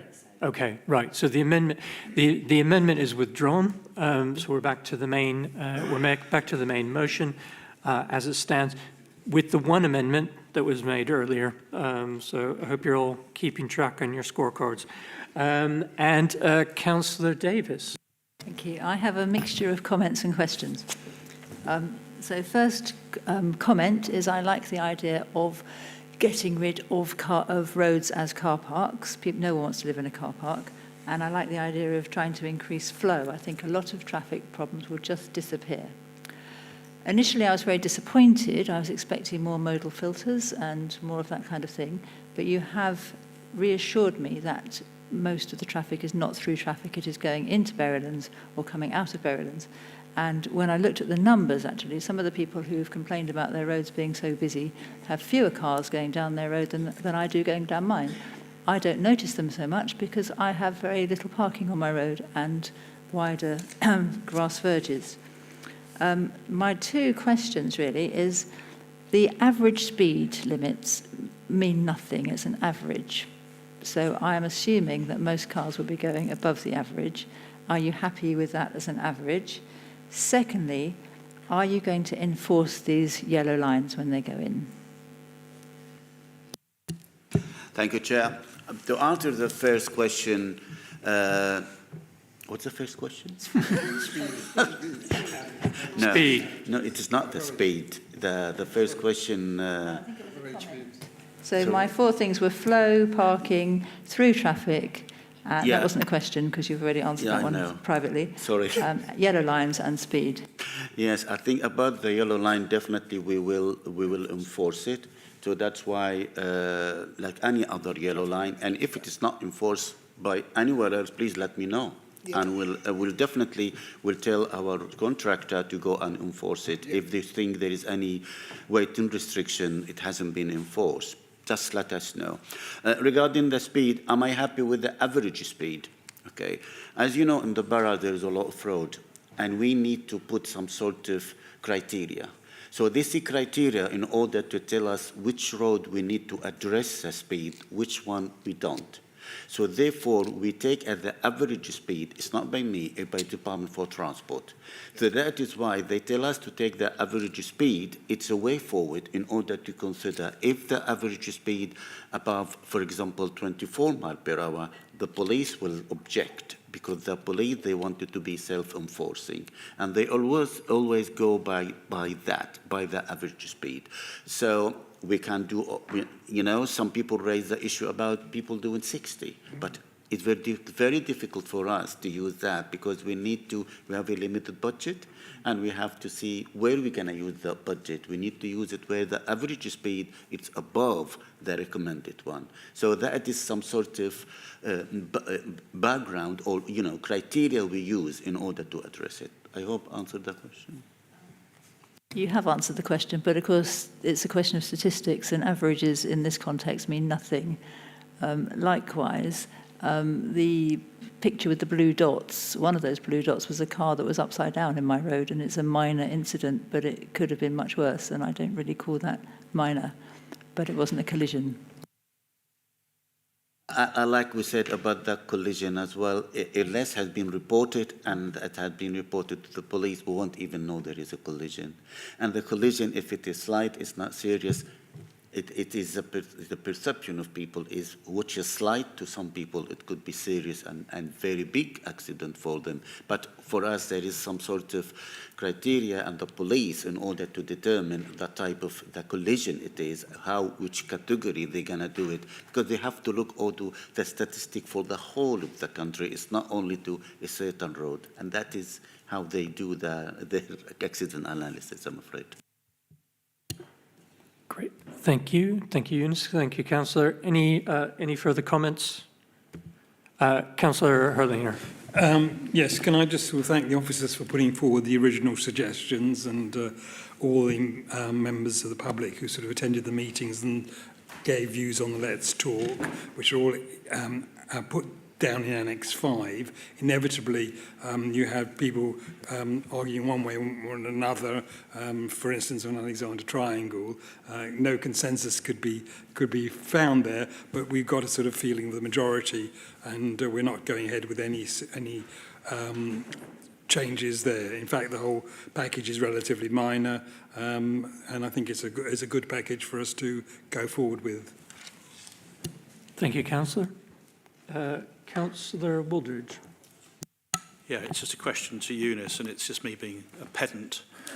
Tolworth Close, Tolworth Broadway. I always see Tolworth Esso Express. I'm intrigued to know what your thoughts would be with regard to cars using that as a cut-through. Well, they do use a cut-through, and it will be more relevant and prevalent. What do we do? What does Tesco Express do? Sorry. So my concern is what do you do with regards to that? Because you know what I mean. They go in, they cut in, and I would just quickly point out that that's private land, and it's outside the scope of this study. So perhaps you could take that offline and seek Eunice's views on that another time. I have a response to that actually. Okay, could we take that offline? Well, not particularly because he's the highway officer. Yeah, but it's private land. Well, it may well be private land, but the vehicles are going onto our land. It's a roadway. Okay. Right. I think we won't get into this debate right now. It's outside the scope of this report. But thank you, anyways. And shall we? Are there any further comments? Can we go to the vote? Okay. Sorry. I'm just no. I'm just repeating because there are some rows, and I do have one particular location to double check with Councillor Sharp. Is that okay? Because we're going to vote on the amended motion and involve 3 rows. And there's one of the rows. We've already voted on the amendment. Yes, yes, of course. But I mean.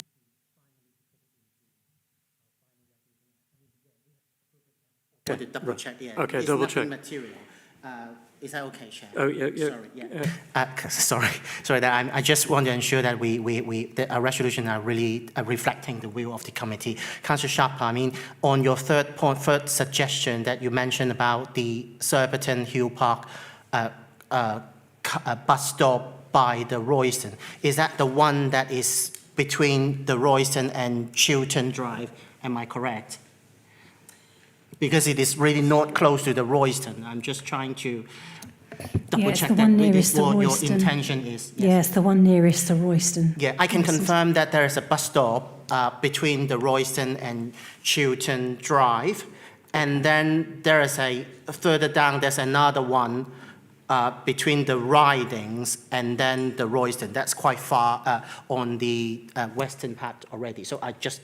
Yeah, I think it was the former. It was the first one you mentioned. Okay, thank you very much. I mean, yeah. Okay. Thank you. Sorry for interrupting. No, thank you. Thank you. We want to be thorough about this. Okay, thank you. So we'll go to the vote. Right, can I take this as unanimous, or do we need to vote? Agreed. Agreed? Yes, if there are no objections? Okay, thank you. So that is passed unanimously. Thank you very much. And we will now move on to item 8, which is the Neighbourhood Manager's Report, Ranger Activity 2024. I'm assuming everybody's had a chance to read this, so perhaps we can take it as read, given the time, if nobody objects. Does anybody have any questions or comments on the Rangers report? This is for information. Okay, great. I see Councillor White, Manders, Hurlinger. Go ahead, please. That's right. Just to say thank you, Rangers. Absolutely amazing. Our lovely moon is fabulously fantastic. So please pass on our thanks, or my thanks, please. Very succinct. Thank you. Councillor Manders. Yes, thank you, Chair. I encountered, as it were, one of the Rangers because they have a depot in the Crescent, which is connected to Browns Road, and she said that the ranger for our neighbourhood was off sick, and in fact the other rangers for the other neighbourhoods were effectively stepping in for her. So there's no mention at all here about long-term sickness or vacancy or whatever. Surely that must compromise the service, for us and for the other rangers, unless they were paid overtime effectively to do it. So could we have some information on that? It doesn't have to necessarily be now, but it could be in writing later. Okay, James, would you want to answer that now, or would you prefer to do that, privately for councillors later? Thank you, Chair. I'm very happy to do that now. We don't currently, touch wood, have any long-term sickness within the team. Occasionally members of staff are off and they do cover each other's neighbourhoods, but we certainly have no long-term arrangements in place at the moment. Occasional days. And we also surge our capacity as well.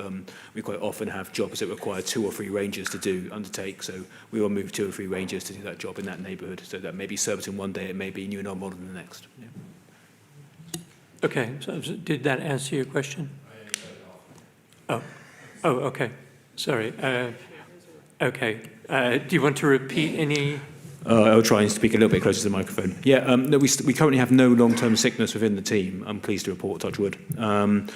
We do occasionally surge our capacity, so we often have jobs, maybe large fly tips that require 2 or 3 rangers. So they may be in Surbiton one day, they may be in New Normal the next, but Moon's day-to-day activities are all in Surbiton. Yeah.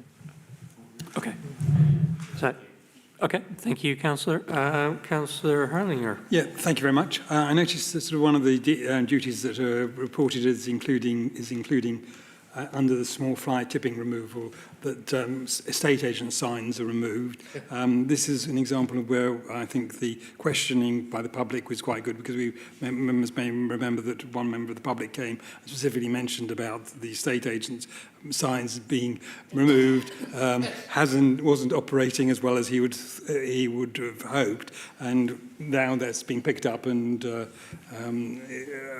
taken on and working very smoothly. So I think it's a credit both to the quality of the questions sometimes from the public and from the service that the council provides. So thank you for both. Okay, thank you very much, Councillor. Are there any further comments for this item? Okay, well, thank you very much. That concludes that item. Thank you, James, for delivering it. And obviously, if anybody has any questions, further questions, you can take them up with James offline at any time. Moving on to item 9, the work programme. Members, please note the work programme. Are there any comments on it? Councillor Manders. Thank you, Chair, and you knew this one was coming. Can we add to it that officers look for a new place for us to meet? I'm not happy with this location. There is no, despite having an enormous car park, there's no safe and secure parking for bicycles. I normally come to these meetings by bike, and I've been parking my bike in the lobby hall there, but I was asked at the last meeting to remove it, but there is no alternative offered by this location where I can park it safely. So could we look for somewhere in future? And I would like to second that, because, as a cyclist, I feel like a second-class citizen coming here. It's about the only place in the whole borough where there is nowhere that is safe, preferably undercover, where you can actually leave a bike safely. So I'd rather go somewhere else, yeah. Okay, I suppose the other alternative would be for us to ask if some sort of secure bike facility could be made available. But noted, your comments are noted, and we will follow those up, what we heard. Yeah, we'll follow those up. Are there any other comments on the work programme, or there are no urgent items authorised by the Chair? So I close the meeting at 21:56. Thank you very much, everybody, for coming, and happy Christmas and New Year.